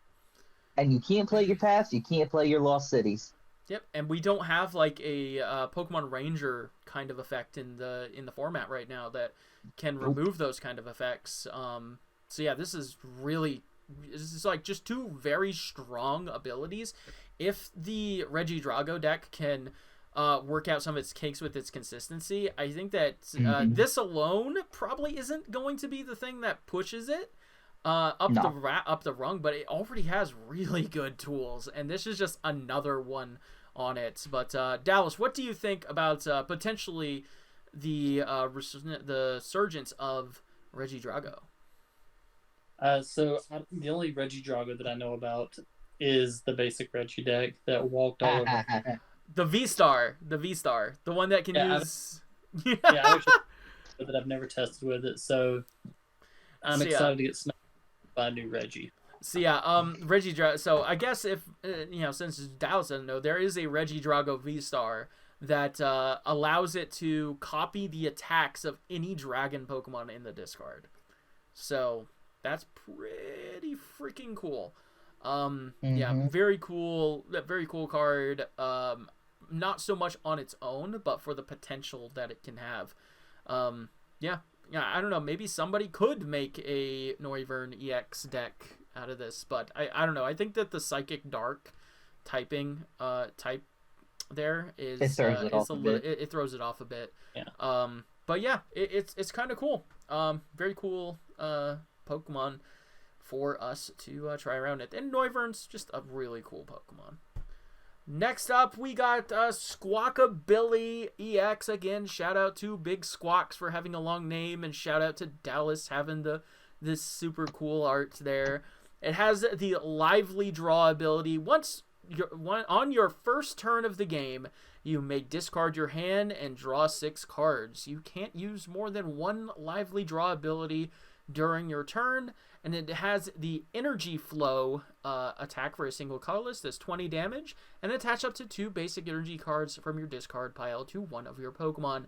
It is very important to note, much against some of the other staple draw kind of cards Pokemon in the past, like Dedenne or Crobat, this is not a coming into play ability.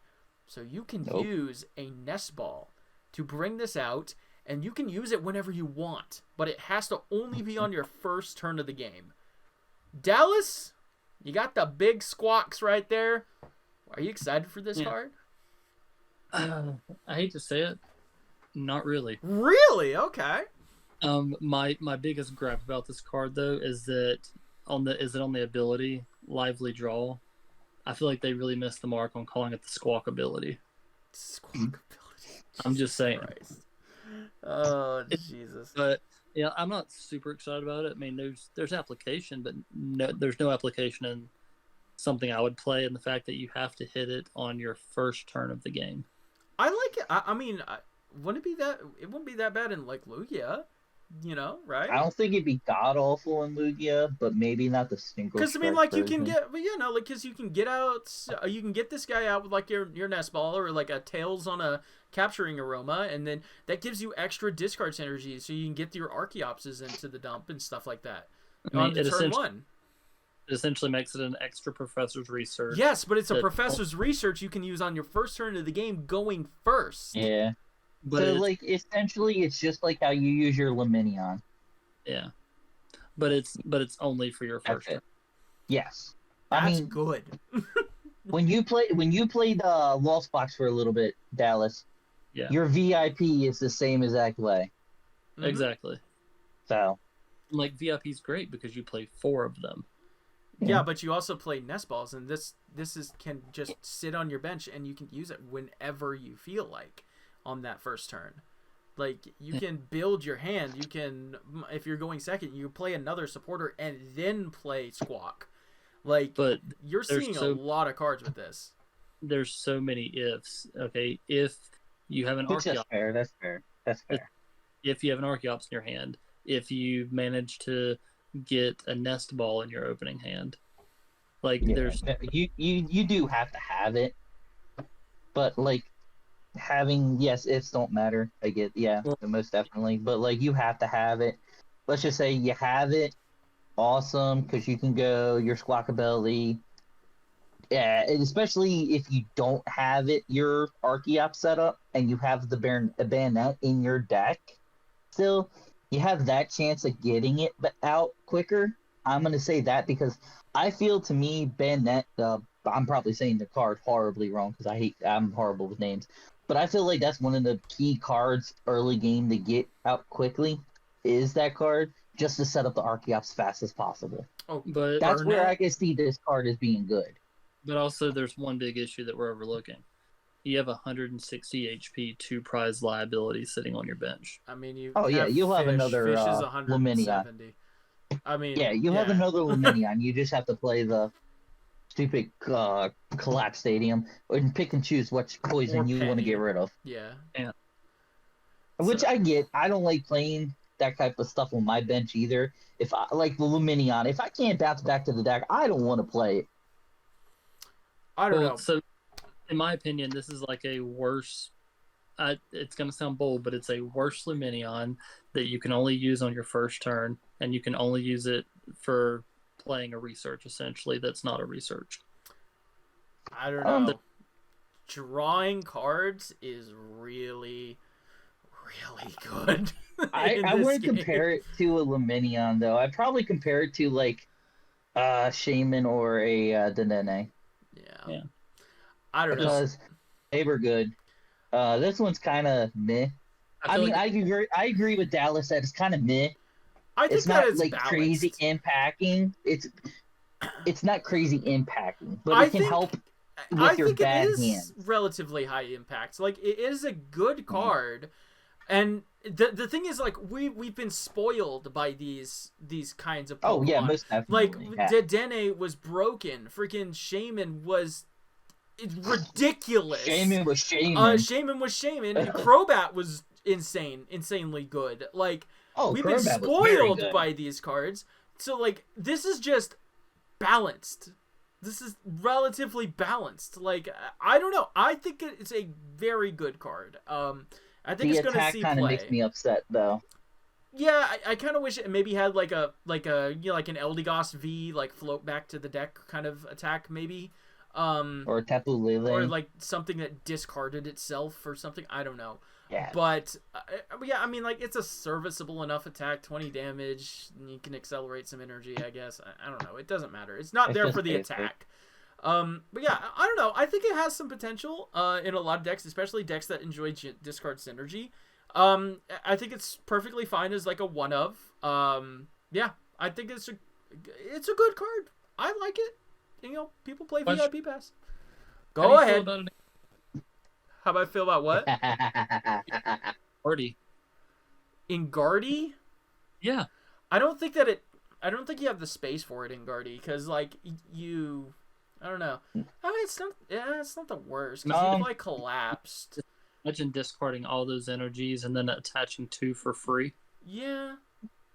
That's well, I It's mean, like something the I'm gonna only have to version test, of, yeah. but like the only version of Lugia that I can actually see using this card a lot more is going to be the colorless build.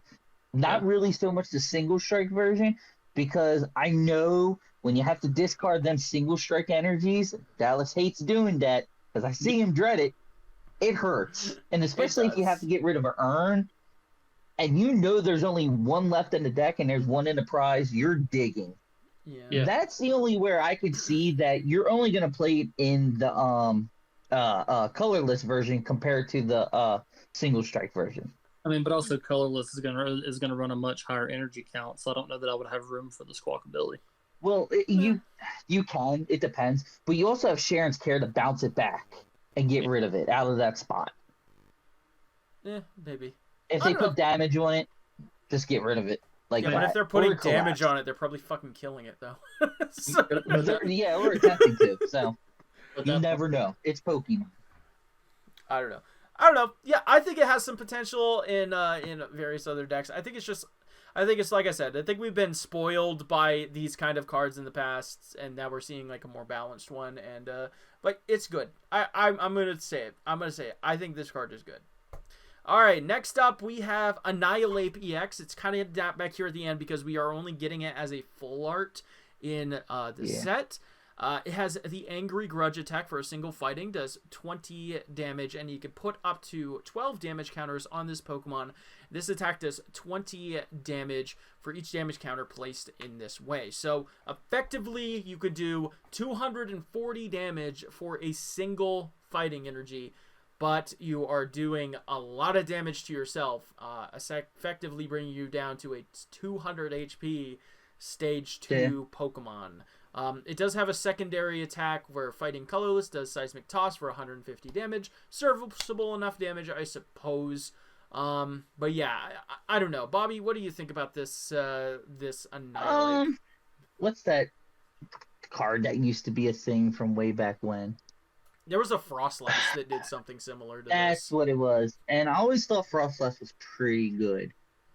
Well, Frostlass I don't know also how- existed in a format with Reshizard, and it Yes, it freaking did. traded up massively against Reshizard, and that was the reason that Frostlass was played. And that was a single prize, Yes, it right? was a stage 1 single That's prize why Pokemon. I like that better.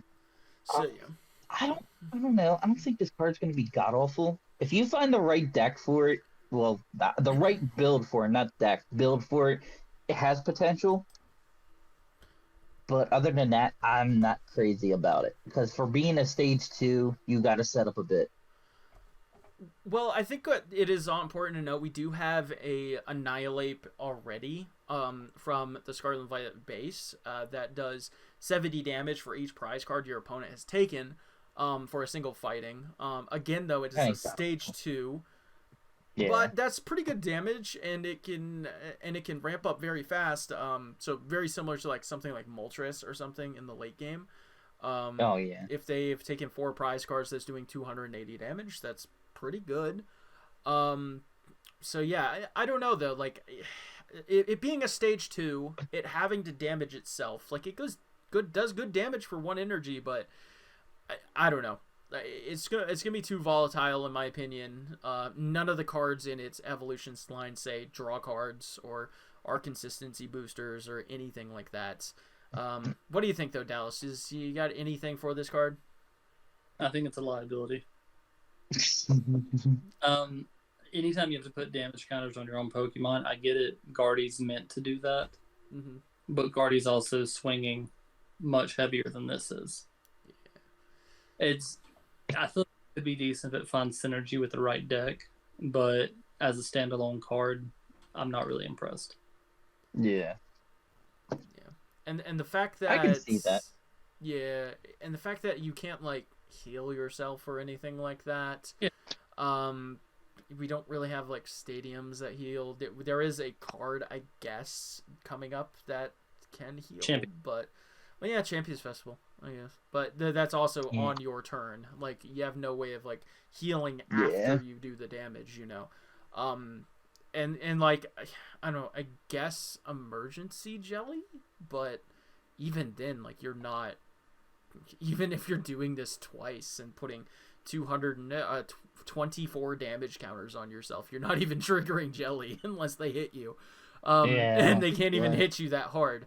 And I don't know. I think that it's fine. And that's about it. That's all I gotta say. It being a stage 2 is the thing I think that holds it back. It's kind of weird. Yeah, I don't think it's crazy good anyway, but that's just me. Next up, think okay, sorry, Dallas, go ahead. Meh. Yeah. But next up, we have the last EX of the set. This is Tinkaton EX. It has the Humongous Hammer attack for 2 colorless. Does 30 damage times the number of cards in your hand. And it has the attack Pulverizing Press for a Psychic double colorless. Does 140 damage. This attack's damage isn't affected by any effect on the opponent's active Pokemon. So think of things like Miltank or the new Mimikyu that we're going to be talking about here pretty soon. Any kind of like annoying Wally effects or something. You can just power right through them. You don't even care.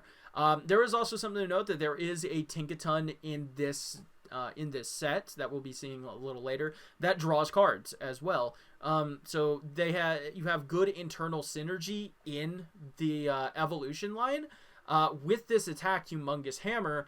And we also do have a Milotic with Dewguard that allows you, that says your hand can't be affected by supporter cards. So you're Iono proof if you play that.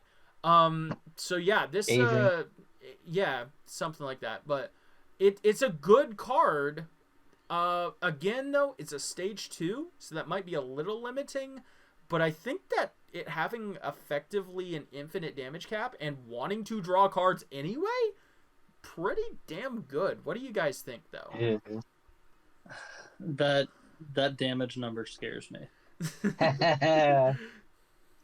I mean, I'm just thinking, like, so there's so many decks that pride themselves on having giant damage. Lost Box, Guardy, I mean, you're sitting at 15 cards in your hand at any given time. You are. That's a lot of damage. So yeah, this is I kind of like it because I mean I just like Tinkaton as a Pokemon. I think it's a pretty cool Pokemon. She got her big old hammer and she's ready to smack people with it. So yeah, I think that this has some potential. The format might be a little too fast for it right now as like a stage 2 deck that requires multiple stage 2s being set up plus a stage 1. But, you know, this has some potential, I think.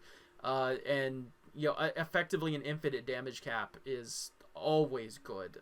But yeah, Bobby, you got any thoughts on big old Tinkaton EX right here? I like that HP. 300. It's not like the highest we've seen on these EXs, but you know, yeah, 300 is a good break point for sure.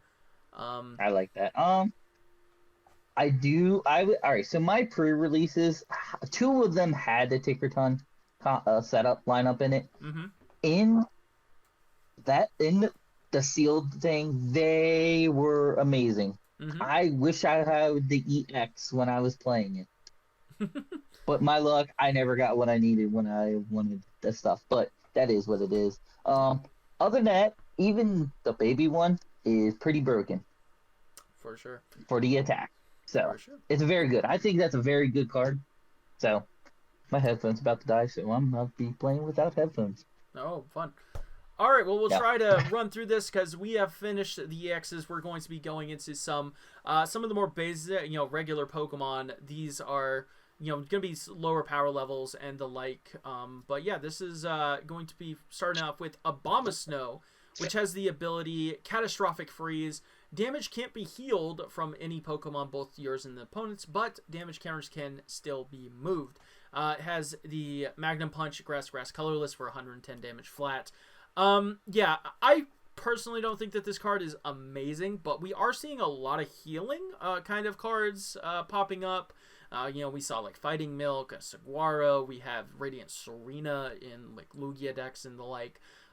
So this is maybe something that you want to kind of keep track of, maybe hold on to like 1 or 2 as a potential tech card in the future if like healing becomes like a big thing in the format. But outside of that, it's kind of like just a neat little nod to a card Doesn't even do great damage. But yeah, and it's a stage 1. But I don't know. You guys, anything think about this? I pretty much covered it, right?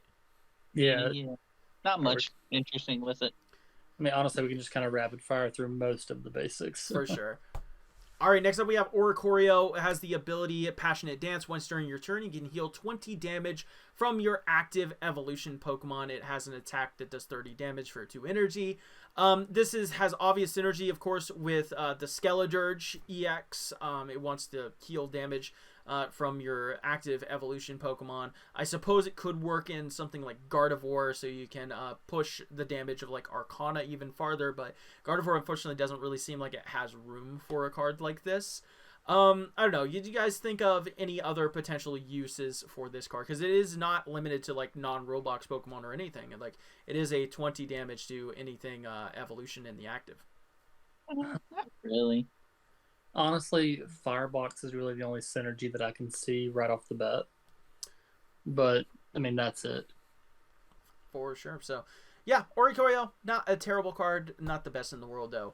Next up, though, we got probably the second best Pokemon in the entire set. Baxcalibur has the absolute zero ability. I think it's called Super Cold in English. This was one of the pre-release promos. It's Rain Dance. You can attach as many water energy from your hand as you like to your Pokemon. It has an attack for water colors, 130 damage, which is a pretty good breakpoint number for most basic Pokemon, which is pretty cool. Yeah, Baxcalibur, amazing. Bobby, obviously, this pairs incredibly well with Chien Pao, and like you can take advantage of Irida to get out your rare candy Baxcalibur. Oh god, amazing. So yeah, anything else that you can think of with Bax like this? I mean, it's good. It's Rain Dance. This has been good. It is. We just need Archies. But yeah, so yeah, most we have had some like kind of unpopular Rain Dance Pokemon. In most recent, we've had like a Hydreigon, we've had like Magnezone and stuff like that never really saw huge play. But water is a blessed type. There is a ton of support for water, especially currently, and of course it got paired with Chien Pao in the same set, so that's very, very cool. But yeah, even going forward, this can attach to anything as well. So even colorless attackers can take advantage of this potentially in the future. So Baxcalibur, amazing card. Next up, we have Luxray, the boy that we've been hyping up for a little while. It has the Overflow Ray ability. Once during your turn, if this card is in your hand and you have more prize cards remaining than your opponents, you may play it onto your bench. So you best to throw a Stage 2 Pokemon straight onto your bench if you're losing the game, which is insane. 180 damage for a Lightning colorless, and you do 20 damage to yourself. Whoop-de-doo. You are doing 180 damage. We have the Luminous Energy that we talked about, or Reversal Energy, excuse me. Both of those effects trigger when you're down on prizes. This card is amazing. Dallas, what do you think? Are you hyped for Luxray? Oh, I'm really happy for Luxray because I feel like it's a plug and play into so many decks. The only thing that is interesting, so the Japanese ability translated was Overflowing Ray. For English, they changed it to Swelling Flash. Which is not Flash. It's Swelling Flash in English. Interesting. I don't know how I feel about that. That's weird. Love the card. Plug and play in a lot of decks. Yeah. Pretty much if you can fit Reversal Energy in a deck, we can fit a Luxray into a deck. Like Lost Box doesn't necessarily need to use Reversal Energy. They can just power up with like Mirage Gate and stuff like that too. Yeah, good card is good. It's like a target card for like Lugia as well. So if you have like a poor Lugia matchup, you can find a way to put this in, and it's very nice. Yeah, overall, very good card. I'm excited to see what decks can end up using it. So that's very nice. Next up, we got Miss Magius, or Miss Magius, whatever it's supposed to be called, has the Magical Flick.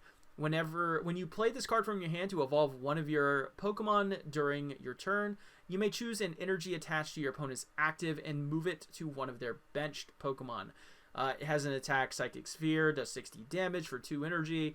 And yeah, so it's mostly about this ability. Effectively, this kind of will work like a Crushing Hammer, because you're realistically moving in energy from something that wants to have it to something that doesn't want to have it. Yeah, like, I don't know, like some decks I don't really see this being like super impactful against, like say like Lost Box, like what are you moving the energy to? Like you can maybe move like a psychic energy to, I don't know, a Dragonite or something. I guess that'd probably be the most impactful thing, but like I don't know. It's a cute little kind of control card. Do you guys have any thoughts on this? Like it's not terrible, but you know, My only thought is I'm looking forward to putting a DTE onto a Genesect. It's fun. Maybe. Yeah. But yeah, yeah, like I said, it's basically just kind of like a disruption card, can effectively work as like a crushing hammer in some matchups.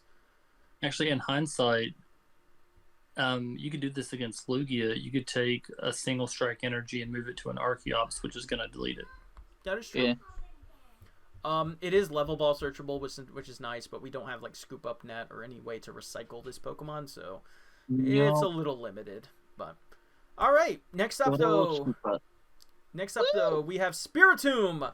Has the ability Pitch Black Doom. As long as this Pokemon is in play, basic Pokemon V have no abilities, both yours and your opponent's. It has the Vanish attack for a single colorless, so it makes it very splashable, 10 damage, and you put this Pokemon back into your hand. So it's really all about that ability. It basically just is a gigantic middle finger to Mew, and it says you do not get to play Genesect at all. So that's very cool, and it will shut off things like Lumineon and stuff like that as well. So yeah, this is a really strong card. Again, really funny that we're seeing V hate that in the second set of Scarlet and Violet. But they really don't like V's. Yeah, they're really trying to push the V's out of the format. But I don't know, Bobby, how impactful do you think this card is actually going to be? I think it depends on if there's a bunch of Mews in the format, which there is a decent amount of Mews right now. So, it might. I don't think it's going to impact the whole meta because Arceus, that's a stage, that's evolution. Lugia, evolution. Other than that, I think it's only hurting Mew and probably a couple other basic Vs. And like Lumineon. That's like the only two main targets. Is like Genesect and Lumineon. I mean, if somebody plays against a Rotom, they can't draw. There's not a lot of basic Vs that are impactful. Like, yeah, so. Yeah. But yeah, like, I mean, this is obviously good on paper, but I don't know. Dallas, what do you think? You got any thoughts on Spiritomb? It's just a different Klefki. However, this one doesn't have to be in the active at least. So yeah, like, I mean, it's a lot harder to get around. It's a better Klefki. But it has the trade-off. It's only for V. So honestly, yeah, it's seriously a better Klefki. Mm-hmm.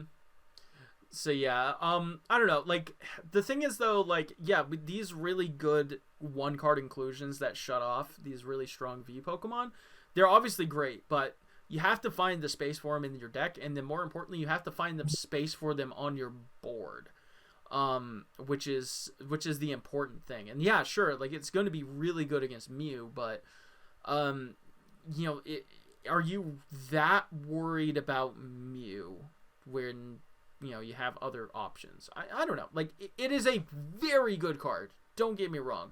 Like I said, it's a giant middle finger to Mew, but you know, you have to find the space for it, and you have to find the spot for it to make it useful. I mean, I would love this card if it said rule box Pokemon, because then it would just be broken. That'd be broken. What the fuck? Just play Pass in every deck. Yeah, guys. just play Path, but as a basic that just sits on the bench, bro. What the hell? Look. Holy crap, Dallas. If you want to play a broken format, go play like X and Y or Black and White. Oh my god. So, next up we got Gothitelle, which is a Stage 2 has the astrology ability. Once during your turn, you may look at the top 2 cards of your opponent's deck. If you do, put one of those cards on top of their deck and the other on the bottom. Psychic Colors does 120 damage, and you discard a random card from your opponent's hand. So, again, one of these kind of like control-based abilities. It's not coming into a play ability, though. It's on a stage 2, and you can use it every turn. So you can effectively kind of manipulate your opponent's top deck. I don't know. It's neat. Maybe some stalling archetypes could use it, but outside of that, I don't really see much use. But Bobby, you have any thoughts? Pretty much just if you're playing a controller stun deck, a stall deck, I can see the potential in it. But other than that, I don't see use in anything else. Yeah, that's kind of what I was thinking. I mean, basically, it's just a stall card, which it's got me. I'm thinking about playing stall because there's so many new stall cards coming out. For sure. Yeah. Neat ability. Cool Pokemon. Moving on. Next up, we got Mimikyu, which is the next in the long line of annoying Pokemon that says you can't play the game. Safeguard. Prevent all damage done to this Pokemon by attacks from your opponent's Pokemon EX and Pokemon V. It also has the Ghost Eye attack for Psychic Colors to put 7 damage counters on your opponent's active Pokemon. So, yeah, much like Miltank and others like it in the past, we have basically a Safeguard Pokemon that says you don't get to hit me with certain types of cards, and most decks are going to be playing those certain types of cards. I think that the problem is, though, most decks inherently have outs to this built into their system, and if you're Lost Box, you do not care about this card in the slightest. But yeah, I don't know. It's still a historically good effect, and it could be potentially annoying, and it does influence deck building in some regard. But yeah, I don't know. Like, I think this is probably the worst Safeguard Pokemon we've had in pretty much a very long time. I don't see this see this seeing much play at all. Dallas, you got any thoughts on Safeguard Mimikyu? Not at all. Yeah, I think it's just the combo of low HP and most archetypes not caring about it is, we've kind of grown past this, which is cool. Because I do not like the design of these kinds of cards, personally. Next up, we have the Tinkaton that we talked about. It has the Gather Materials ability on a stage 2, 140 HP, which is pretty good. You must discard a card from your hand, and then you draw 3 cards. It's Diving Draw. It's Empoleon from way back in the day, which is pretty cool. It's Better Trade. It's Swampert. That was another one that was like this. It also has the Special Hammer attack for Psychic Colorless, 190 damage, and if it has a Special Energy attached, it does 180. So we have Luminous Energy in the format. We have Reversal Energy that this can work on as well if you're down on prizes. So yeah, we definitely have options to power up this attack, which is pretty cool. So Tinkaton pairs obviously very well with the EX like we talked about. But is it enough to actually make this archetype good? What do you guys think? I don't think it can be a full archetype. I think it has to be a support to an archetype.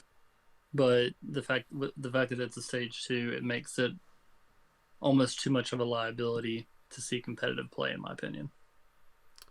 Bobby, any thoughts? Maybe you do need it. I'm not 100% sure because I haven't really. In sealed is different than actual playing competitively. I really need to mess with it more, but I probably agree with Dallas. It needs to have another support to it. Yeah, I think if the stage 1 had some kind of consistency ability, either drawing cards or a search ability or something, that might be good. That might be the thing that helps it. But the stage 1 is just a generic basic Pokemon, standard Pokemon. It doesn't really do anything. So the fact that it's a stage 2, I think in the future that this will have some legs, but as we stand right now, I think that, again, the format's a little too fast. This isn't a Gardevoir we're talking about, where our ability is so broken it actually makes sense for us to put it into play. You're drawing 3 cards, which is good, don't get me wrong, but, like, you know, we've seen this in the past, like with Swampert and stuff like that as the stage 2, and it just didn't really see not much play. But then again, we do also have good attacks on this and the EX, so who knows? Like I said, in the future, I think that this has some potential once the format slows down a little bit and evolutions get more chance to shine. But for now, not the best. Very cool artwork on the pre-release promo, though, at least. So, shout-outs to that. All right, next up we have Garganacl, or Garganachi, or whatever.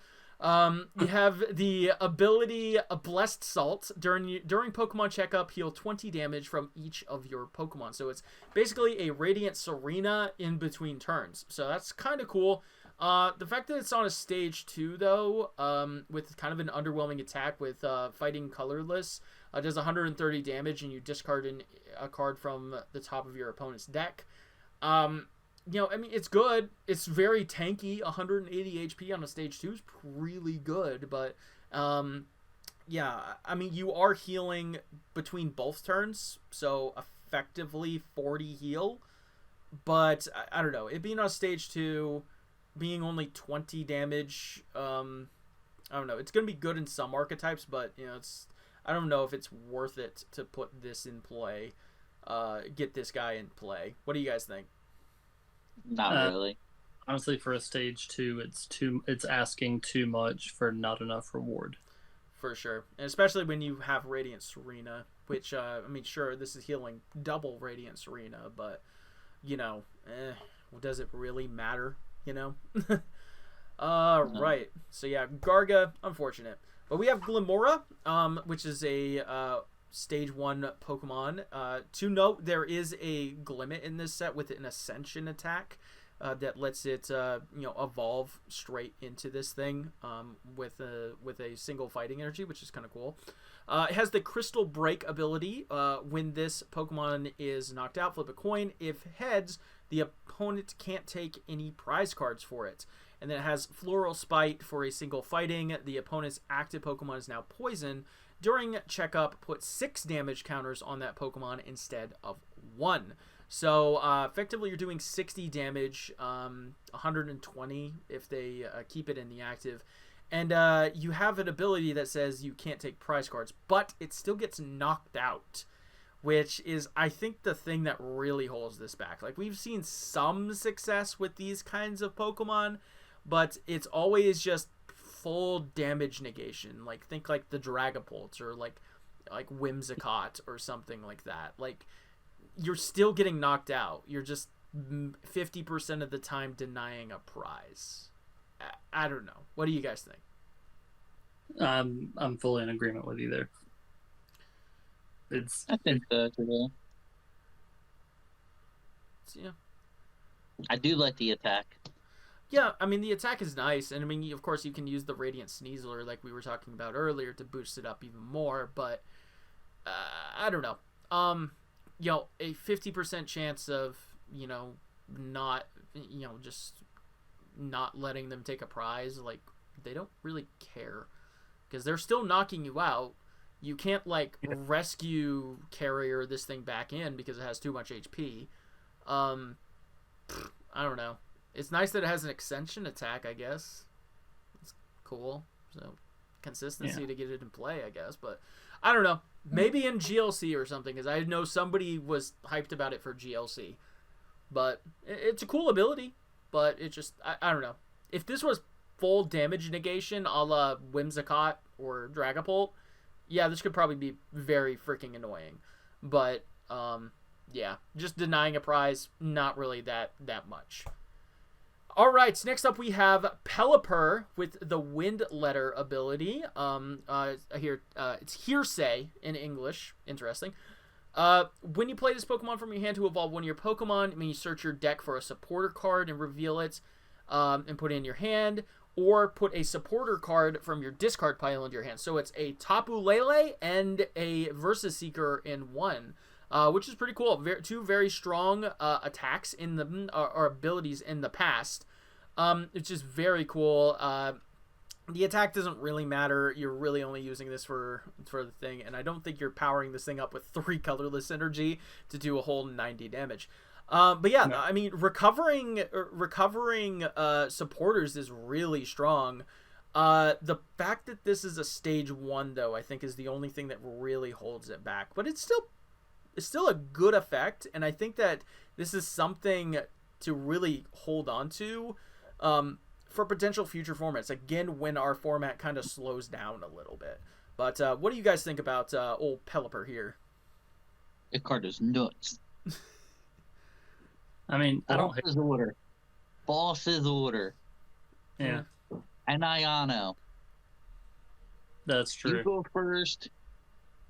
You need a boss. You got the boss. You need an Ayano. You got an Ayano. Just to get your dead hands out. You use them? Cool. Let me do it again. Let me bring it back. Let's be annoying with Ayano. Let's be annoying with boss. KO something. That's pretty aggravating, actually. Well, I mean, and it's awesome to pull it out of your discard pile. I mean, it's a more efficient Silene at that point. For sure. Yeah. Well, me and Cody played in formats where we had V-Seeker, we're in Battle Compressor. Yes. Where you get a Battle Compressor, your supporters for next turn, and go V-Seeker, bring them back. That was super toxic for that format. For sure, man. dude. I'd rather deal with this than V-Seeker and Compressor. For sure. So, I don't know. I think this has some potential. Like I said, the fact that we don't have like scoop up net or any way to recycle this back to our hand, to reuse is, I think, the thing that holds it back. But I guess we have Sharon's Care, but you're using your supporter to maybe get a supporter next turn, and you have to exactly. You have to have damage on it. Like I don't know. It's kind of whack. Yeah. It has some potential. Pick some up. The pre-release promo's kind of nice. But yeah, I think that's about it. All right, last but not least, for this, we have United Wings. So this is a whole like mini archetype that is in this set. It is centered around 3 basic Pokemon, a Flamigo, a Watchroll, and a Murkrow. They all have the United Wings attack, which does 20 damage times the number of United Wings Pokemon in your discard pile. So think of Lost March, think of Night March before it, think of Mad Party. So yeah, this is pretty cool. This is just the next iteration of that. We do have the ability Flock Together on Flamigo. Once during your turn, when you place this Pokemon from your hand to your bench, you can search your deck for 3 Flamigo and put them into your hand. So, this is something that can definitely really work very strongly together. The biggest problem that I have, though, is the damage. 20 times modifier is just not that good anymore. You do the math, like you're maxing out at what is this? If everything except for 1 is in the discard, it's 220 damage. Yeah. Right? That's not good. If you have all of them in the discard and you're using a Ditto, because we do have that Ditto that can copy the attacks from basic Pokemon in the discard, you're doing 240. Which is good damage, don't get me wrong, but it's just not what it used to be, It's good if you're only if you're looking for that chip damage to get a bigger Pokemon out of the way, it's okay. Like, I guess if you're going against 3 prizers, it's okay. The 2 prizers, it's kind of meh. Yeah. So, because you're going to be basically even trading, you're going to go, what? Let's just say 120, then you do another 140, knock it out.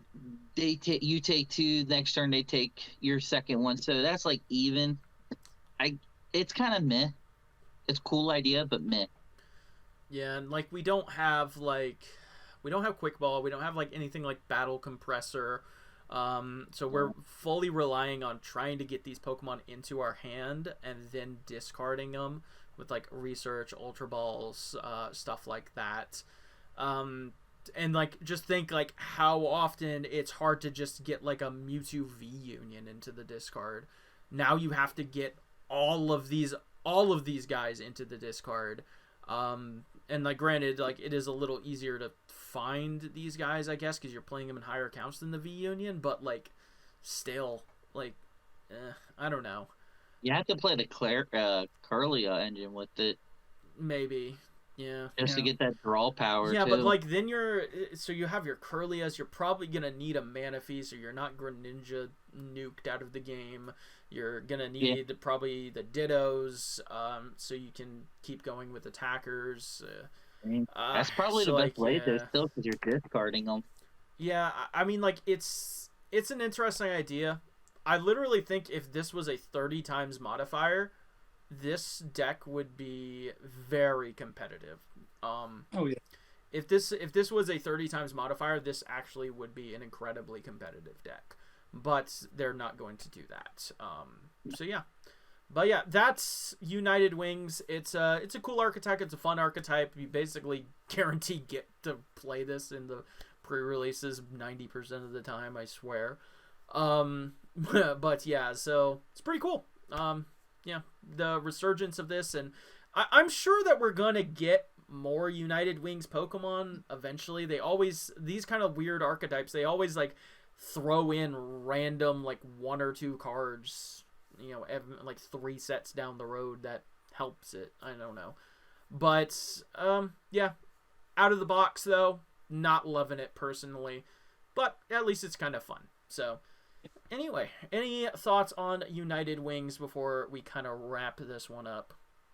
No, we're good.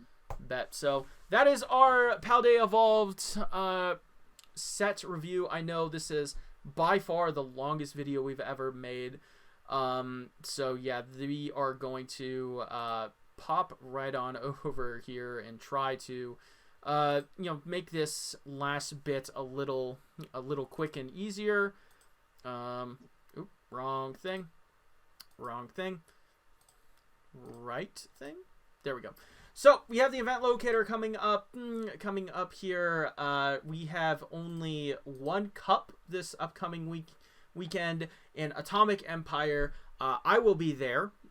So be sure to come out to that. Bobby, are you planning on coming out here for this cup? Nah, not making it down? Okay, that's fair. And, of course, Dallas is going to be in... I forgot to click the button. Sorry about that. Dallas is going to be in Milwaukee, so he's going to be missing this one as well. But I'll be working the event. That's pretty cool. However, there is also a tournament in Salisbury.